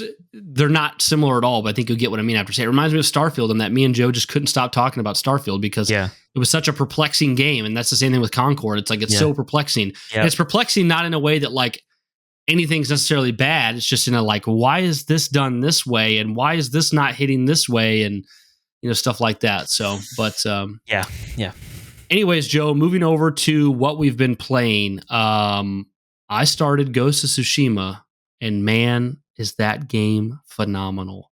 Holy shit, Before you start, dude, like you were speaking the other day, like on the last episode about how it's going. You've only played a couple of hours. I think I went back, like, I don't know if these hours are accurate or whatever, but I looked at like, I don't know what I was doing. I was looking at your trophies or something. I was just like browsing. I was stalking you, right? Sony stalking you. And I was like, this motherfucker, like, this was only 2 days later or something, like a day later. I was like, this motherfucker got 22 hours on this bad boy. Like, holy shit. Yeah, I got at least that now. And here's the crazy thing, dude. I am on the first continent, so Act 1. Yeah. Well, I mean, I guess it's all one continent, but like it's the first area before you move on to the next. Yep. And I have done 100%. I've done everything. I did all the side content. All of it, holy dude. fuck, dude. That's not like you. Cutting the bamboo trees, getting in the shrines. I mean, fox dens, side quests. I'm doing all because it's so good and it's so addicting. To me, to be fair, it's not Witcher 3 quality side quests at all, but it's reminding me of Witcher 3 in the sense that I enjoy everything I'm doing. Yes. You know, like nothing is like I'll just run into a guy's house and he's like, oh, they took my rice. And then I'll go down the street and there'll be his cart's fallen over and I'll fight 5 bandits and I'll come back and he'll be like, thank you. And you'll get a charm. And I love it. It's fun. It's great. And you know, it's crazy that like, so for those of you that don't remember or didn't hear last week's episode, like I asked for this game the year it came out from my wife for Christmas and she got it for me. And mere days after getting it for Christmas, I was like, you know what? I don't think I'm really into it. So I'm not going to play it. And I didn't. And that was 4 years ago. And now I'm finally playing it. And one of the things that really turned me off from the game, this seems so silly, is I saw the stances and I saw those little yellow dots in the corner, the resolve. Okay. And I read, you know, I was on Twitter, I was on gaming sites, and I always read about managing your resolve and managing your stances. And I'm like, that's crazy. No. Yeah. You feel like no. Too much. I was like, I won't like this game because I don't want. All I want to do is just play a normal ass game. I don't want to manage stances. I don't want to manage resolve. Like, and then you play the game and you're like, holy shit, this is like every other game you've ever played. It's not really. The words are big, but it's not really. Stances are basically just like, hey, do you want to have an easier time taking out the shield dude? Well, switch to your shield stance. Yeah, stances are kind of like just switching your weapons in God of War, like in many ways. Like, it's nothing, right? And then resolve is just basically like, can you heal? I mean, or can you use an ability? Like you heal, you get resolved by just fighting. Yeah. So it's so simplistic, but to me it seemed convoluted. Yep. It made me think of games like, and I'm not saying I know these games because I haven't really played them, but it made me think of games like Neo or Ninja Gaiden. Yeah. Maybe. And I was like, it's not for me. Yeah. But then I'm playing Ghost of Tsushima, and not only is it like simplistic, but it's a very obviously it's Ghost of Tsushima. It's like a Japanese game, but it's American made and it has like American sensibilities in the sense that like it just well, I shouldn't say American, maybe just Western sensibilities. Yeah. That just playing the game appeals to me. I like the characters, I like the setting, I like the traversal, the combat, the side quests. Like it's hitting. I put it in it. Like, okay, quality-wise, objectively, I put it in the same camp as like your Last of Us and your God of Wars. But as a player, I put it in a completely different camp than God of War and Last of Us. I thought, this was more of like a unique, weird kind of thing. But now I'm like, no, it's just like those games. It's just like really straightforward, third-person narrative, badass quality game. And like, I'm like, I'm a Sucker Punch fan. Like, I've never cared about Sucker Punch so much. Like, I always thought Sly Cooper was cool, but didn't play it. Never liked Infamous. And every time I tried Infamous, I was like, not really a fan. But like now I'm like, holy crap, Sucker Punch is amazing. I am adoring Ghost of Tsushima. And I know that, like, I'm guessing there's 3 acts to the game. Does that sound right to you? I can't remember off the top of my head. Because it looks like there's 3 and I'm on the first one. Mm-hmm. So I got a long way to go. Plus I got the whole DLC, which is basically another act of its own. Yeah. So I got a lot to play. Okay, there's 1, 2, 3. Yeah, there's 3 acts. Yeah, 3 acts plus the DLC, which I've heard is the same size as Act 1. So it's like 4. I basically only got like 1/4 of the game done. So I'm gonna be playing this for a while. But dude, it's moving. It's moving up the list. It's already on my top 50 for sure. Jeez. I love this game, dude. Let's go. I love it, dude. I don't know if I remember the names of the characters that well, but like the characters are really good. You have like so you have Jin Sakai, you have Yuna. Yep. You have Ryuzo or Rizu. I think he's maybe. Rōnin. Yeah. Yep. He's the Rōnin Straw Hat Rōnin guy. Yep. You have his uncle Lord Shimura, and then you have the sensei Ishikawa. Yep. And just like I like them all, dude. And like it's just the game's so beautiful. It's so much fun. Yeah. I love Ghost of Tsushima. Bro, like the best, like you were talking about the side quests earlier, and I kind of want to touch on this. Like the best part about Ghost of Tsushima's open world for me is obviously its beauty. It's the way it uses its waypoints in a different way to like every other Ubisoft game, because they could have easily, Sucker Punch could have easily just put a waypoint and just made you follow that, or a landmark, or like an icon on a map, like a mini map. They could have easily done that, but they were like, no, we're going to do the wind, and we're going to have that blend into the environment, and it's going to like dictate how you move and stuff. It's so cool, right? But the best part for me is like how the side quests are like iterative in terms of like, when you play like Horizon Zero Dawn, like some quests will be bigger than others. You'll play Witcher, like a lot of quests will be contracts and multi-part and stuff. Mm-hmm. But like most Ubisoft games especially are like, you go here, you talk to this bloke, you do a job, errands, bada bing, bada boom, you've sorted that quest line. Like Assassin's Creed's a prime example for it. Like you'll infiltrate an outpost and do that, or like someone will, you'll find a dead person on the side of the road, and then I don't know, like this is in the later ones where like a murder mystery opens up, and then you got to go figure that out. Or you'll talk to someone in a village, and you'll be like, oh, someone's like poisoning the water or whatever, and it's like, okay, I'll go do that. Oftentimes you can like sort them out like very quickly, and like they're done, right? Like that's it. You'll never see that random ass character ever again because they're not important and they're barely even like animated or anything. The thing I love about Ghost of Tsushima is like you can like do one of my favorite quest lines is Masako's quest line, which is the old lady with the samurai, and she's samurai sword. Is it with their sons? With their sons. Yeah. So good. Have you beat that? Have you done that side quest I think I beat it because to not spoil it, I just did the thing with her you do next to the lighthouse where you. Yeah, I think that's you're digging next to the lighthouse for a reason. Yeah. Okay. Yeah. So you've done it. So yeah, like the way that game, like that story plays out, and then like the emotion and the characters, it just establishes like a sense of like purpose to all the side quests, and then also on top of that, like it doesn't feel like you're just this hollow guy walking around a big open area with just feels like a world, quest givers everywhere, and these people are living and these characters are developing alongside Jin as you go. And it just feels so good, dude. Because also, I don't know if you recall, but like all of the side quests are positioned as individual tales. Yes. The scene it comes up with like a scenery scene, and then like the Japanese letters come down, and it's like, this is the tale of this.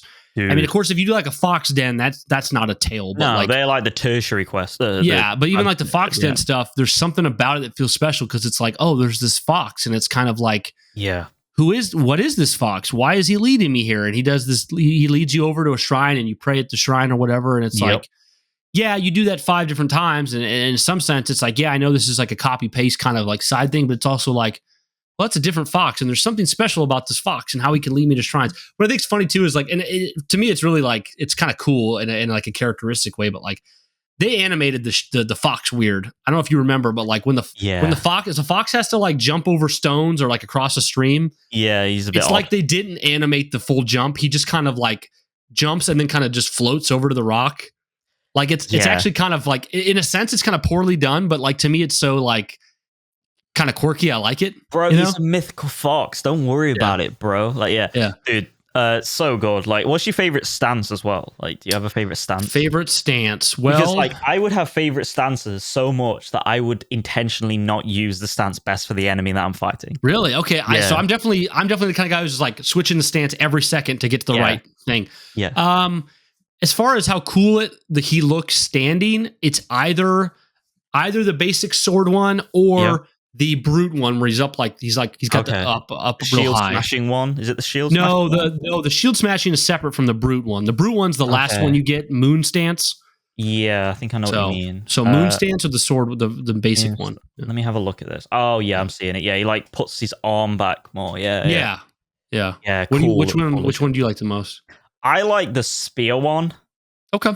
Yeah, they're all cool. I just love the animation set of it, like the spinning and the pirouetting. I mean, it makes no sense from a fighting standpoint. It's the worst thing to turn you back to the enemy, but bro, it's so fucking cool, and the animations for it, the kills are just like perfect. Oh, dude, and the whole I got the thing now where you do the standoff, and you get the first guy, then you get the second guy, then you get the third guy, and it's like, okay, this camp only has 6 people, and I just took half the camp out in one go. Yeah, Yeah, Love it, dude. it really makes you feel bad. It's crazy, bro, because there's so much about that game that is like, well, it's basically like glorified Ubisoft, and I should get bored of everything that I'm doing here. Like when Jin walks up to, like, by the 50th time, you should be bored by the time Jin walks up and goes, "Fight me!" Like, but you don't. But you don't, bro. Like you're just excited to kick. The combat's really good. Yeah. Yeah, you need to get further on because there's like one badass part at like a fort, which is like it unlocks a whole new ability, and it's like, oh my god. Yeah, I just got the I can say this. I just got the grappling claw. Okay, yeah. So, but no, it's the only reason that I'm not farther is one, I'm doing everything, which is very anti-Brian. Yeah. And two, I just have very limited time. I mean, like even today, I mean, they're not going to get to play it all today, or like an hour, maybe two. Yeah. So it's just I'm playing in like 2 to 3 hour spurts. So. Yeah.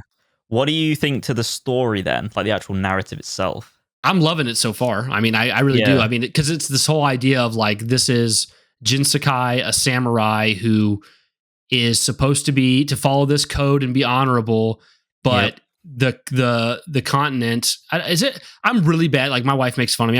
I don't know if continent applies. Like sometimes I'll call something a country that's not a country, and she'll laugh at me. But like the continent of Tsushima is what I would call it. But like.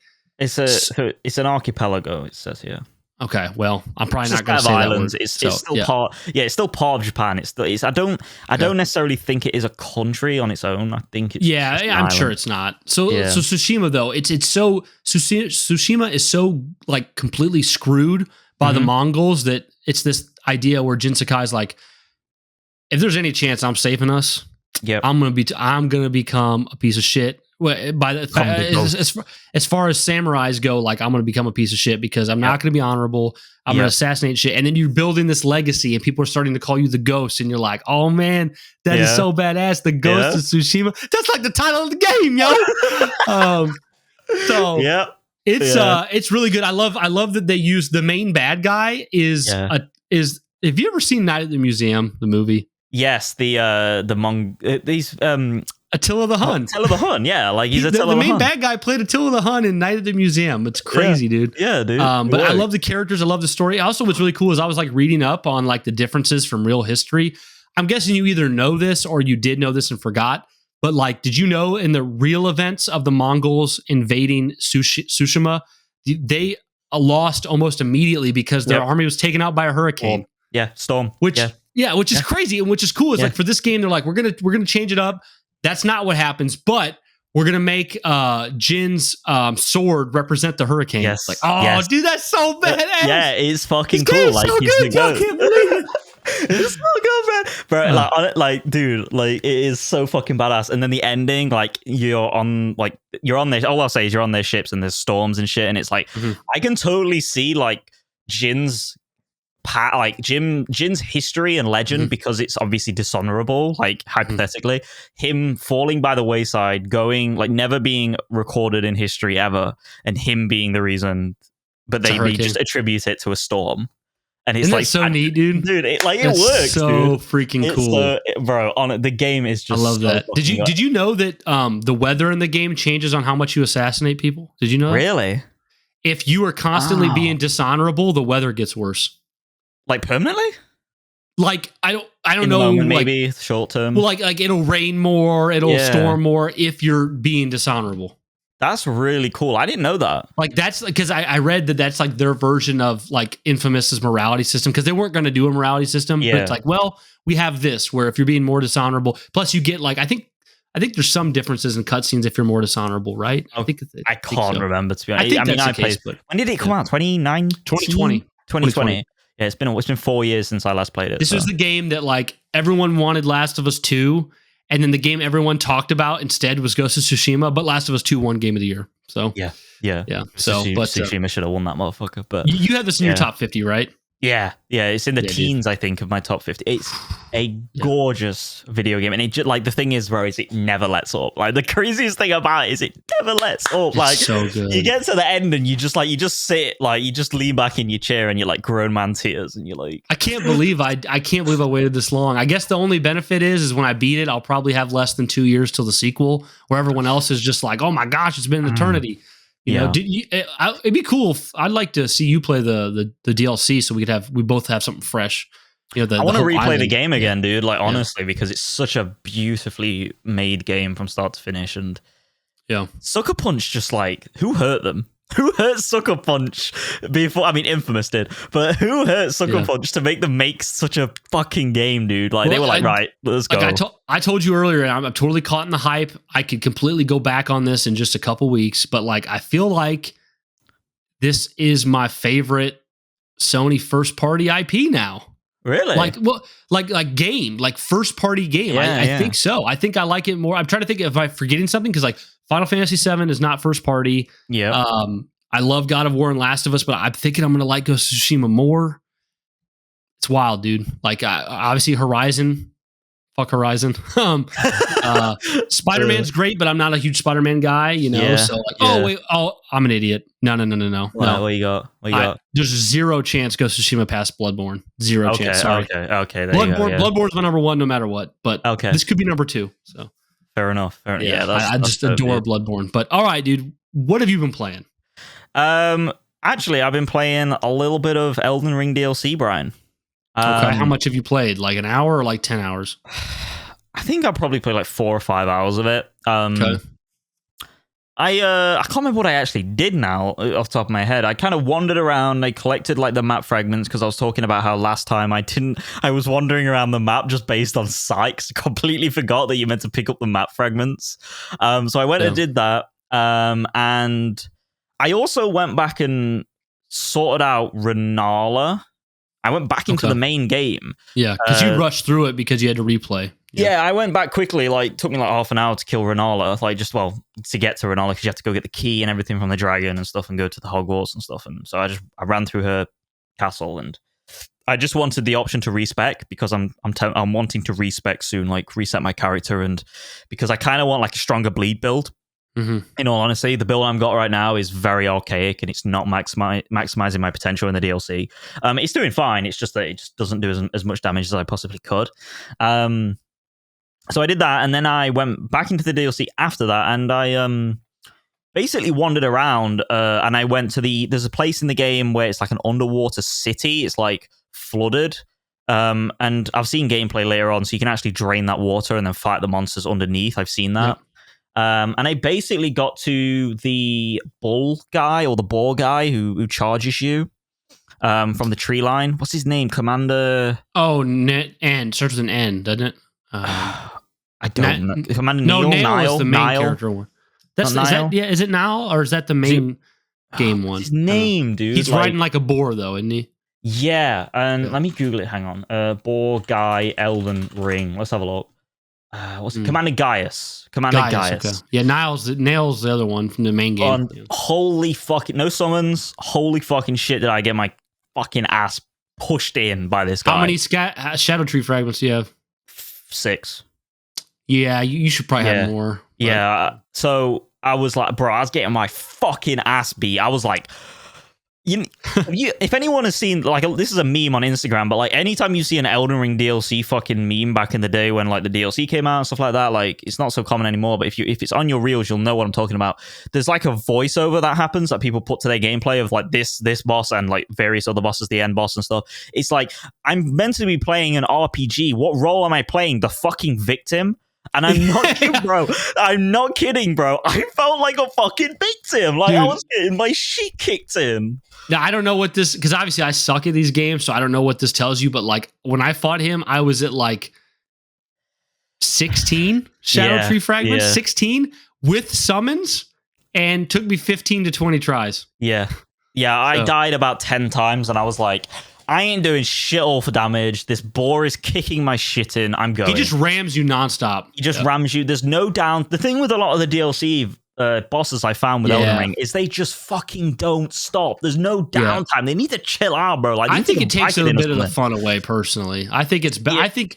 I don't know, like, who am I to say, but I feel like the game design's not better because they rush you constantly. Yeah, it just seems a bit more grueling, and I think in many ways the DLC, people that play the DLC have more justification for summoning because of that in many ways, because the aggro is just so crazy. Like, so yeah, I got my shit kicked in by him, Gaius, hate him, and then I was like, you know what, not gonna bother, I'm gone. So like, to be honest, I was kind of having a bad day on Elden Ring. I got to be honest. Like I was, like the days where you just kind of like fall off the map and shit, and like you miss jump stuff, and you're like I am not dodging prepared perfectly. to take on a hard boss because I can't even play this shit normally. Yeah, like you're just having a bad day. Like the day's fine. Nothing's gone on in life. It's just like your fingers are not working on the touchpad. Yeah. It's just not working. So I was just like, you know what? I'm gonna like back up a little bit here, and I actually Googled like to make sure I didn't miss any Scadu tree fragments. I was like, I'm going to go and find what I've missed. And I did. I missed a lot. Like, those guys with the pots on their head? Yeah. Like, people doing they have them. Yeah. Like, I didn't know they had them. And I completely walked past them. And I was like, okay, I think I got 19 out of 20 scatter tree levels. And you know what, dude? Beating that dude, the boar guy, beating him opens an area that has like 2 levels worth dropped on the ground. Just dropped. Don't tell me that. Makes me want to go back. So got my shit kicked in, wandered around, explored a little bit, fought a guy 1v1 who doesn't talk to you, and you have to like emote at him. I don't know if you met him. Like he's near a bonfire. He's near a site of grace, and like you just have to like bow to him or whatever, and then like it puts you in an instance where you just 1v1 in him. That's pretty cool. I probably did, but I don't remember. Yeah, you might have missed him, but yeah, he just doesn't speak to you. Like he's just mute. So, yeah, dude. I mean, like that's Elden Ring in many ways. Like that's all I played of it. I feel like there was more to it, but I've forgotten what. Oh, here's another thing, right? I got to talk about this. There's a fucking ghost dragon thing that like breathes white fire on the battlefield. I don't know if you killed it. It's like a mini boss in the world. Yeah. It's like, I think I know. Yeah, it's like an undead kind of dragon. Undead dragon, yeah. And the way it works is the setup is it's battling normal soldiers, right? Like Mesmer's soldiers or whatever. And it's like, okay, I'm gonna go in there and kick its ass and help these guys out, right? Enemy of my enemy is my friend, and I'm like, cool, I'll go kick its ass. And I'm doing really well on the start, but what I'm noticing when I'm fighting this guy, and it pisses me no end off, like from a game design perspective, because it's so annoying. The guys who are fighting this fucking big ass dragon with a health bar on the bottom of their screen, right? Assuming they have a fucking screen. They're like, see that guy over there? I'm going to go fight him. And it's like, bro, so I get rushed by like, like the guys with the big hammers that smash the ground, it's yellow. Bro, it's like, dude, fight the dragon, man. 3 of those guys are just charging me. And I'm like, dude, there's a fucking dragon right over there. Like, I just remembered the exact area you're talking about. Yes. I remember they ran at me too. I'm like, dude, you guys were already fighting the dragon. Yeah. It's so irritating. So, like, I wish, like, they patched this game. I just want them to patch this game to just change the aggro of those people in that specific area so I could just kill this dragon. Because, like, if I'm fighting them, the dragon hits me with his flame from behind, so I get killed. Torrent gets killed. Everything goes wrong. And then they just jump on me and, like, basically just mollywop me, right? And I'm like, great, awesome, brilliant. So then that's over with.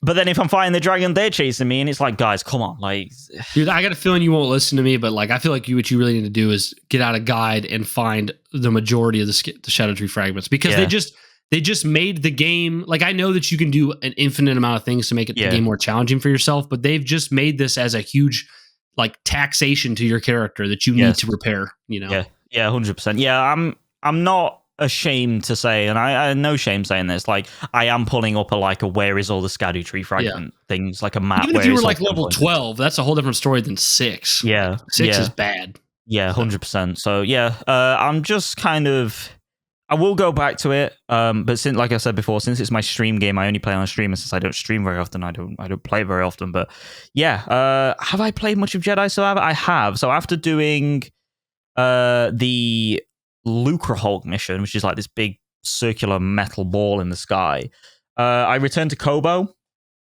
started cleaning up that area. That planet is so much better now because I don't feel like I'm just spending so much time on it. It's a great time. I started gardening on it, but I don't know if it's just me, Brian, but this mechanic just seems useless. Gardening on the roof of the cantina. Never did it once. I don't know what's going on with it, bro, but like it's why, bro? Like, why are we doing this? I think you're like providing a really great example, and I think I'm repeating myself a bit from last week, but like some of these games, it's like it's hard to know how much to blame the player and how much to blame the developer, because like you were kind of down on Survivor when you started because it was like, here's this giant planet with a limited shit to do, and you get lost in doing it all and you don't progress and it's kind of like, oh, I'm getting kind of bored.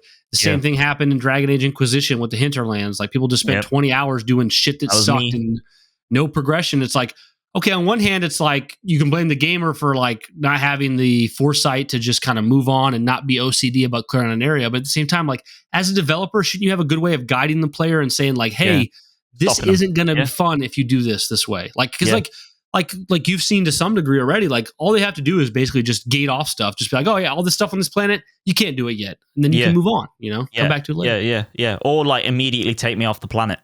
Like put me in a cutscene and put me somewhere else. I wouldn't mind. Or there's another sort of way you can do it. You can have Cal being like, I really should get on the Mantis and go to another planet. Yeah. A lot of games do that. A lot of games do that, but the only issue is like if you do that, like you oftentimes fall into like the Aloy camp of talking too much shit. Yeah, and it gets annoying. I noticed. I just want to do this. Like, I noticed Jin was doing that in Ghost of Tsushima. He's like, I should really talk to Yuna, and I'm like, I got bamboo to cut, bro. I got to hit those combos, bro. Yeah, I gotta get the Fox Den, bro. Come on. But yeah, I'm thoroughly enjoying Jedi Survivor. And here's the thing: like I said this to a colleague at work who games a little bit as well, but he's kind of dropped off it. I said, like, I got to be honest, like, even though Elden Ring is a much tighter, like the DLC is a much better designed video game than Jedi Survivor. The pendulum is swinging, Brian. Like, I'm starting to actually enjoy Jedi Survivor, and shout out to Wes for this. I'm starting to enjoy Jedi Survivor more than my DLC, and I think if I played Elden Ring base game for the first time around like now, for instance, at the same time as Jedi Survivor, I don't think Jedi Survivor would win. I genuinely think close. Yeah. But I think the reason why I think Jedi Survivor is doing better for me than the DLC for Elden Ring is simply because it's fresh, it's new. And I feel like there's more flow with me with Jedi Survivor because I'm playing it more frequently. So yeah, dude. I mean, ultimately, Shadow of the Erdtree is just more Elden Ring. That's really what it is. Yeah, it is. It is. It's just another. It's basically Elden Ring 2. Well, 1.5 in many ways. 1.5. Yeah, I played a little bit of Concord, like I said, but I kind of went over what I've spoken about in the previous news section, so I think I'll leave it at that, just simply because like I think my final answer, and I said this on the last podcast episode, like I will come back with my genuine like decision for this. I don't think I'm buying it for £40. I think I'm going to give it a miss. If it blows and it does really well, I'll buy it. But I can't do it. So yeah, no, I totally understand that. I was just thinking earlier this week, like, not from like a games released this year, but from like games I've played. This is one of the most banger years for me. Like I've played Final Fantasy VII Rebirth, Stellar Blade, Nier Automata, Ghosts of Tsushima, Shadow of the Erdtree. Like I've had some really awesome. I'm already forgetting some other games I played. I can't even think off the top of my head right now. Hellblade 2, which for me was a great game. I know a lot of people on dunk on that game. But this has been a really awesome year for games for me so far. I'm gonna, what I'm playing next is, well, after Ghost of Tsushima, I'm gonna play Nier Replicant, and then I'm gonna play Death Stranding. And bro, you are going like all them games. There's only one that's not Japanese, and that's Hellblade 2. Yeah, that's crazy, bro. Well played. Yeah, and then provided it works out. Well, let's see. By the time actually. I won't even get to Nier Replicant before Astrobot, probably. So I get Astrobot, and then what was the thing I was going to say? I want to play Metal Gear this year as well. I want to play at least one, but like it's going to be getting like, we're talking like October, November probably, and I could buy it right now, but it keeps going on sale for $41. I'm just like, it's not what's the word I'm looking for? Impulse. It's not impulse buy. $41 to me, that seems like a decent discount from launch. Yes. But like if it was like $24, I'd be like, well, I have to buy this no matter what, So yeah, I'm intrigued to see what you think of Death Stranding. Looking forward to it. I'll play Death Stranding first. Yeah, I'm Death Stranding. That'll be dope, dude. I can't wait to see what Erica thinks watching me play Death Stranding. She's gonna be like, I know how Erica works. It's gonna be like the third or fourth day I'm playing, and she's just gonna come in the room one day. She'll be like, "Is all you do deliver packages in this game?" And I'll be like, "Yeah." I can't give you any more than that, bro. That's it. And I'll be like, hey, do you think you'd want to play this? And she'll be like, no, I'm good. Like, I guarantee that game's not going to interest Erica. I can't imagine. No. But, okay. So that's what we've been playing. Let's go into our final topic and get out of here maybe in 15, 20 minutes or so. Yep. we just kind of want to talk about PlayStation controllers. They've come a long way since Boy, have they. the PS1, and it's weird because I feel like most of the evolution has come on the back quarter of PlayStation's life, because 1 to 3 felt very similar, but like, for context for you guys here, like PlayStation launched with the original PlayStation controller. It wasn't called a DualShock because it didn't have any analogs. It was just the D-pad, no analogs at all. And then partway through what I think is so interesting about this, and I forget this sometimes, partway through the PS1's life, they released the DualShock. And now, if you remember, tell me if you remember this, Joe. They had the gray original fat PS1. The first DualShock was gray, and it was released for the PlayStation that already existed. But then shortly after, they updated the PS1 into the PS1 Slim model, the little white one, and then the DualShocks were white. Yes. So you actually, on the PS1, you have like gray with no DualShock, gray with DualShock, white with DualShock. So like 3 different layers there. Of course, the DualShock brought in the idea of 2 analogs on 1 controller. They beat Microsoft to this. They beat Nintendo to this. Nintendo, of course, was first with the analog, but like it's just 1. Dreamcast only had 1. And then you get to the PS2, and unless I'm forgetting something, the PS2 was literally just the DualShock from the PS1, but black now.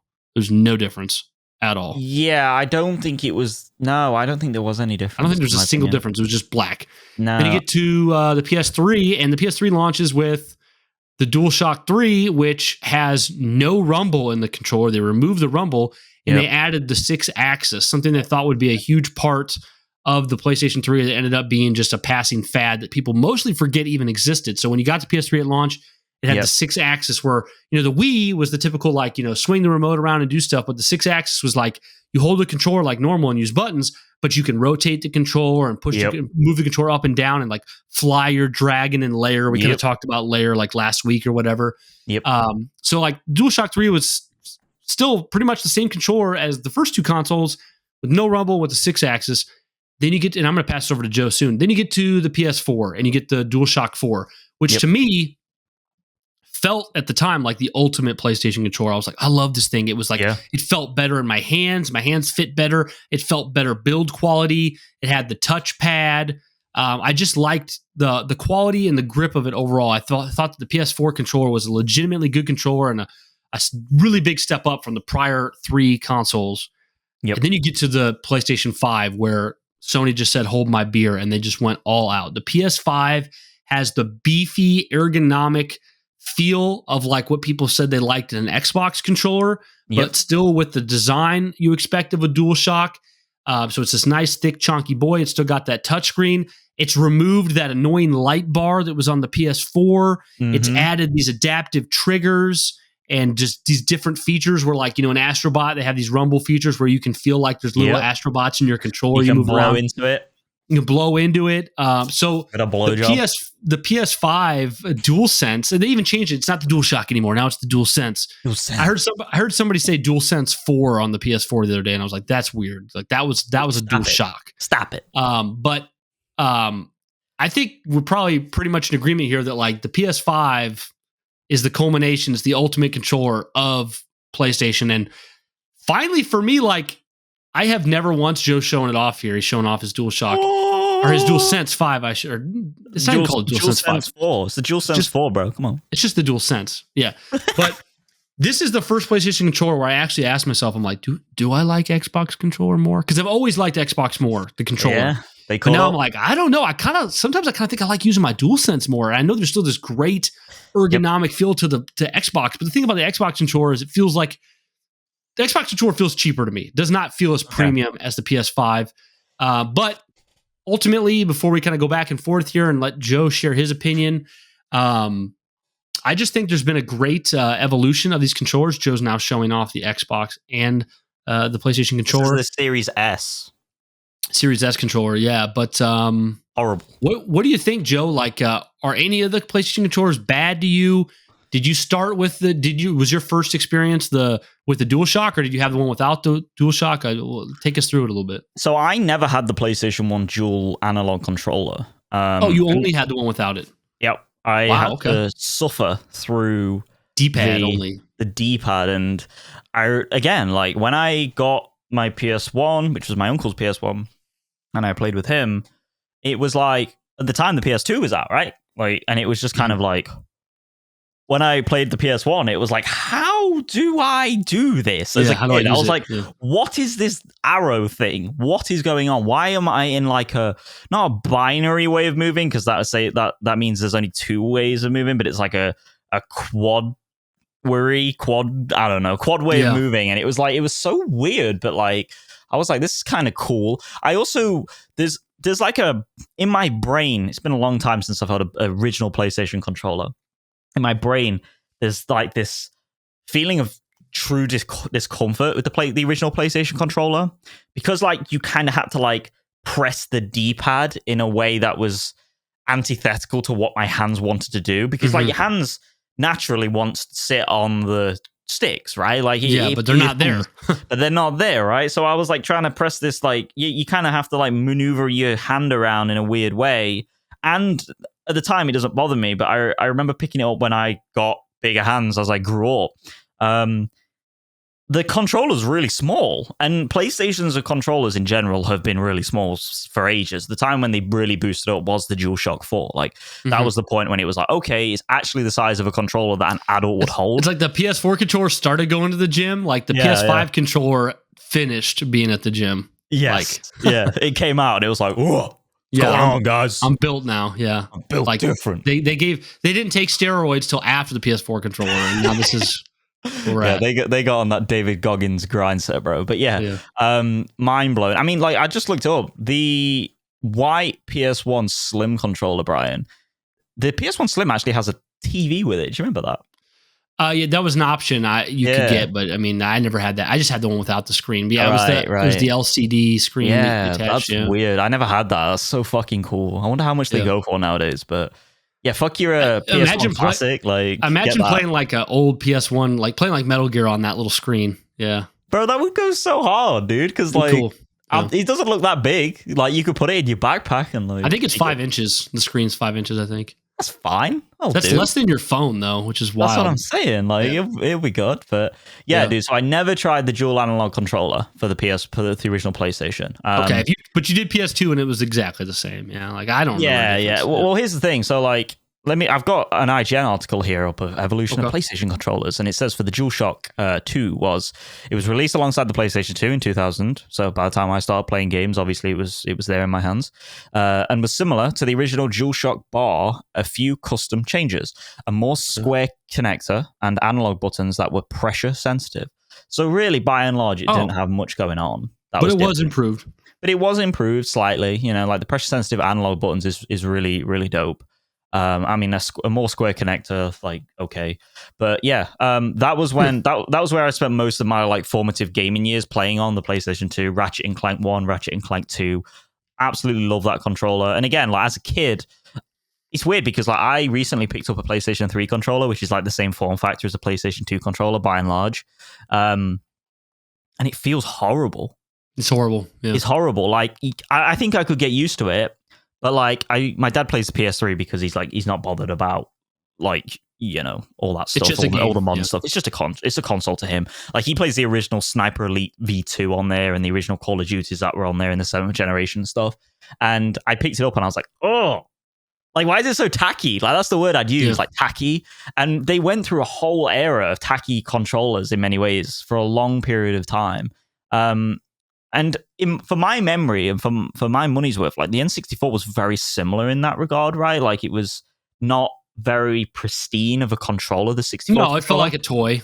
I mean, and I was about to say, actually, it's crazy that like the PS1 DualShock is still better than the majority of all of Nintendo's controllers, even the first one. Like the N64, I feel like people have trouble with this because of nostalgia, even myself, because like my favorite game of all time, Ocarina of Time, was on that system. Like I love the N64, but like the N64 controller was dog shit. Yes. Absolute dog shit. GameCube was great. The Wii controller, The Wii U tablet, it was good for what it was. Like, yeah, and then the Wii U tablet, the analogs were both on top and above the buttons, and it was huge. No. So like we're talking like the PS1 controller, I feel like it was way ahead of its time. Very quality controller. Obviously, by the time we got to the Xbox, you know, like I feel to me like, and I know some people disagree, but I feel like the Xbox original controller already beat through the DualShock 3. Like there was no competition till the 4, really. So yeah, even the Xbox 360 controller, like Corey in the Discord, like shout out to Blaster, like he always talks about how good the Xbox 360 controller was, like the original version and stuff. I think it's the original version anyway, because they had multiple different versions of that controller, if I remember correctly. But yeah, dude, Xbox did hardware incredibly well. And yeah, they didn't. I think PlayStation really didn't catch up until PlayStation 4, and even then, it was still kind of like Xbox is still kind of the place to be. Yeah, for controller.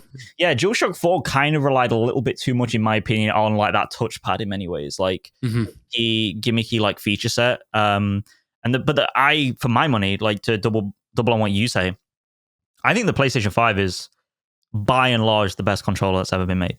I really do think that.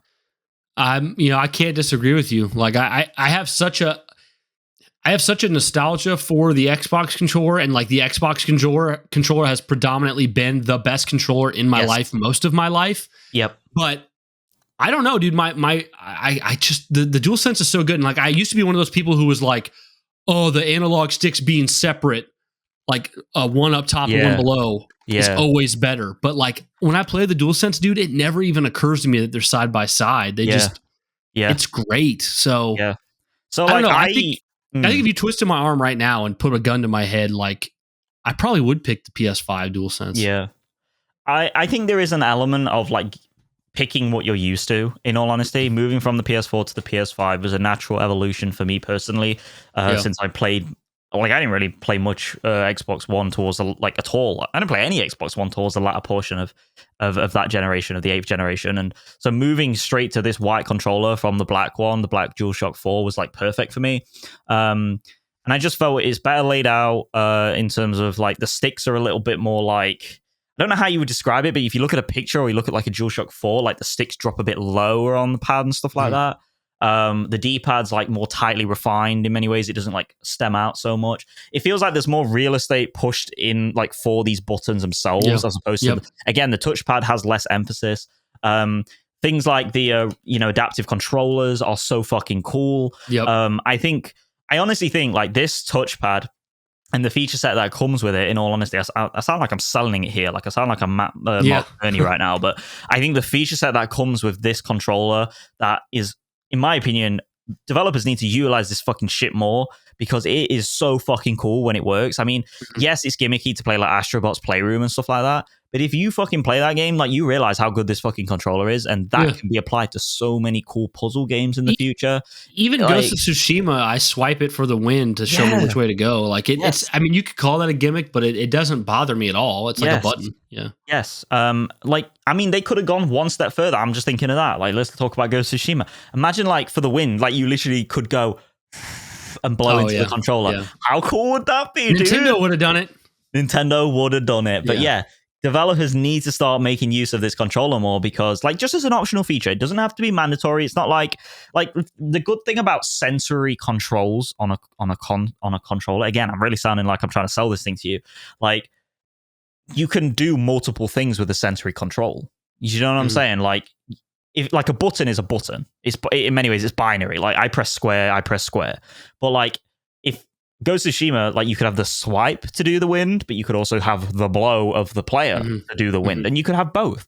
And I just think it would be cool. Like, I don't know. So yeah, I just think it fits really nicely in your hands. And I also like one thing that people complain about, I've heard Colin and Chris, I think, say this on Last Stand Media, Sacred Symbols, is they get a case of like RSI with it. Like they get a case of like cramping in their hands and stuff. And I've never put like, I'm not calling them a liar, obviously. I've never had it, but I think like, that's fair enough. Like, that's a fair enough point. I've not experienced that, but that's probably the only downside I can potentially give to this controller, alongside the lack of battery life that this thing has. Yeah. So yeah, I mean, in many ways, this section has been about like PlayStation controllers, but like we're more talking about the evolution of the PlayStation controller. Well, and I'm gonna rank the PlayStation controllers for myself, and I got a feeling you'll just have the same list. I think it would go from best to worst: PS5, PS4. PS2, PS1, PS3. So explain why PS3 is at the end.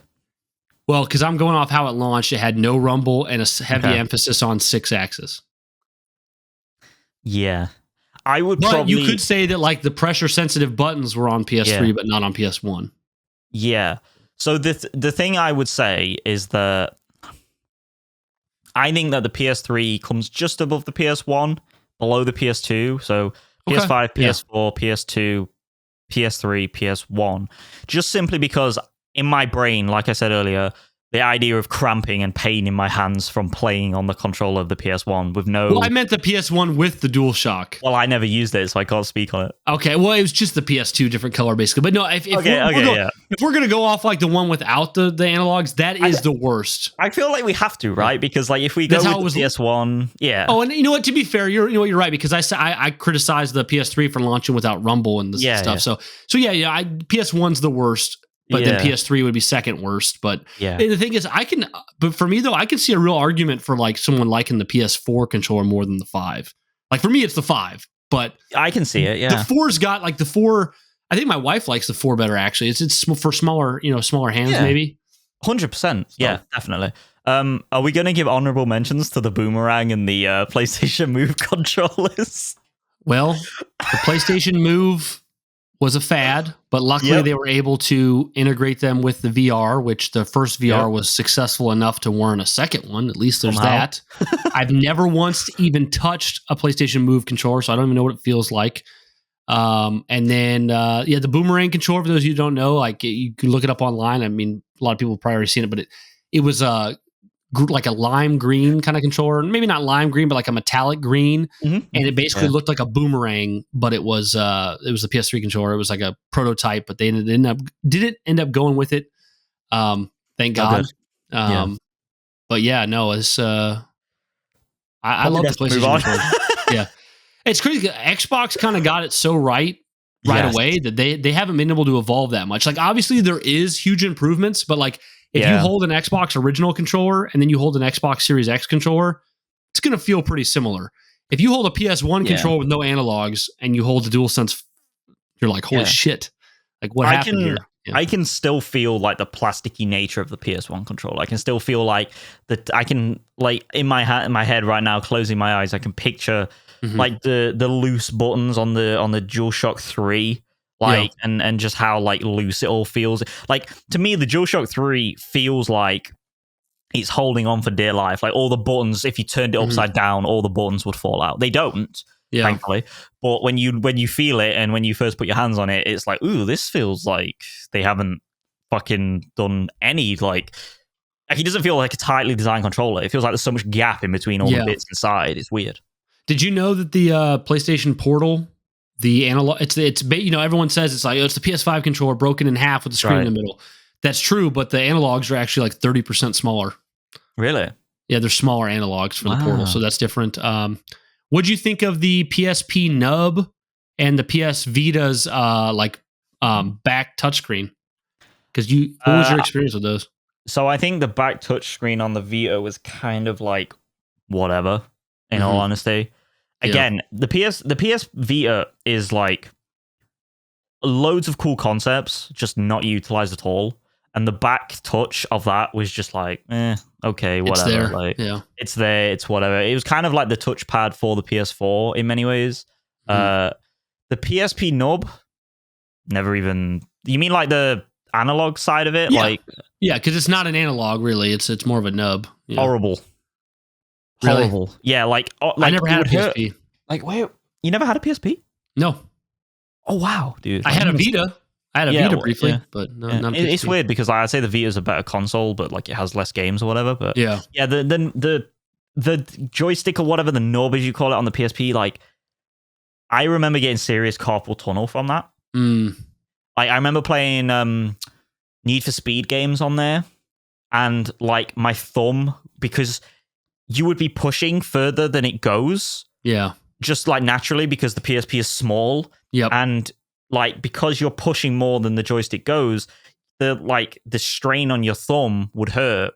And it would also feel like you were about to snap the knob entirely off the console. Yeah. And I seem to remember them having serious problems with stick drift as well. Like a lot of people used to repair the knobs and stuff. So yeah, that's what sucks. Is like the PS Vita came out and it was like such an amazing piece of kit. The like Vita is so lovely. The dual analogs, the great screen, the touchpad, the size, just the quality. You know. Yes, and it just didn't go. Yeah. Shame. All right, Joe. Well, are you ready to get out of here? Let's do it. Guys, if you want to follow us on Twitter, you can go to @CriticalFrames on Twitter. We're going to be dialing back our presence there a bit, I think, because we just don't want to mess around with Twitter because it sucks. But we're there. We'll be posting our updates. We'll still see stuff from you guys if you go there. If you want to send an email or a voice clip, you can send that to criticalframes@gmail.com. If you want to join our Discord, everyone is welcome. Come join us there. If you want to support us monetarily, we have just one tier on Patreon. It is $5, and you get extra episodes a month. Right now, we have both Final Fantasy VII Remake and The Last of Us Part 1 up as exclusive episodes. If you want to do that, it's $5. You also get like Discord channel access and roles and your name mentioned at the end of the podcast and your name showed up on the YouTube videos. So $5 if you're interested there. That's over at patreon.com/criticalframes. But yeah, that's pretty much it from us this week. Like I said, a little bit light on news, but I think we still got through quite a bit. Let us know what you've been playing. Let us know what you think of the PlayStation controllers. What's your favorite one? Do you feel like the DualSense is the best? Were you one of those weirdos that thought the PS3 controller was better than the 360? I had a friend like that we argued, and I was just like, dude, this isn't an argument. Like the Xbox controller is better. He's like, you're insane. I'm like, I'm insane, dude. Look at the PS3 controller. Are you kidding me? Yeah, you know, so I'd love to hear from you guys. But so that's pretty much it for me. You got any last statements, Joe, before we get out of here? I'm gonna go cut my hair because it's getting very long, as you can see on the video. Yeah, you're not bald anymore. Yeah, I'm not bald. So I hate this level of hair, like the one or whatever. Like it just feels wrong. I feel like Sid from Toy Story. Oh yeah, like you're torturing your toys. Yeah, like I've got some problems upstairs, but and I'm not just talking about my haircut, but yeah. Gonna do that. I'm gonna go work out as well because I've been slacking a little bit yesterday. So yeah, hopefully play some games as well. I want to play Jedi Survivor, but I don't think there's time for that. Nice. I'm looking forward to when you beat that game and we can talk about it on here and your final verdict on Jedi Survivor. Definitely. So I'll probably play a little Ghost of Tsushima tonight. Probably won't have too much time. But other than that, getting close to the weekend. I don't have anything too big going on. Oh, I'm going to see Deadpool and Wolverine tomorrow. That'll be fun. Dude, I want to see that, but like I can't be asked to go to the cinema. I get it. I almost didn't either, but I was like, you know what? I'm going to get off work early. I'm going to go by myself, have a good time. So I'm going to see that tomorrow. I'm like probably a weirdo in that like I'd prefer to watch it at home, just in the own. No, I think a lot of people are like that. Yeah. Especially after COVID, people are like, well, screw that, you know? Yeah, definitely. But all right, guys. Well, thank you so much for listening to another episode of Critical Frames, a PlayStation podcast. We look forward to seeing you next week. Have a good one, guys. Peace. Critical Frames, a PlayStation podcast, is created in partnership between Brian Arvett and myself, Joseph Smalley. It's available on all mainstream audio and video feeds, and all music featured in the show is by Caleb Webster. We're incredibly grateful to the following All Access Pass patrons for the support they've shown for this independent venture: Darren.jpg, Diente de Hombre, Music Tree 23, Trickster, and Wesley Types.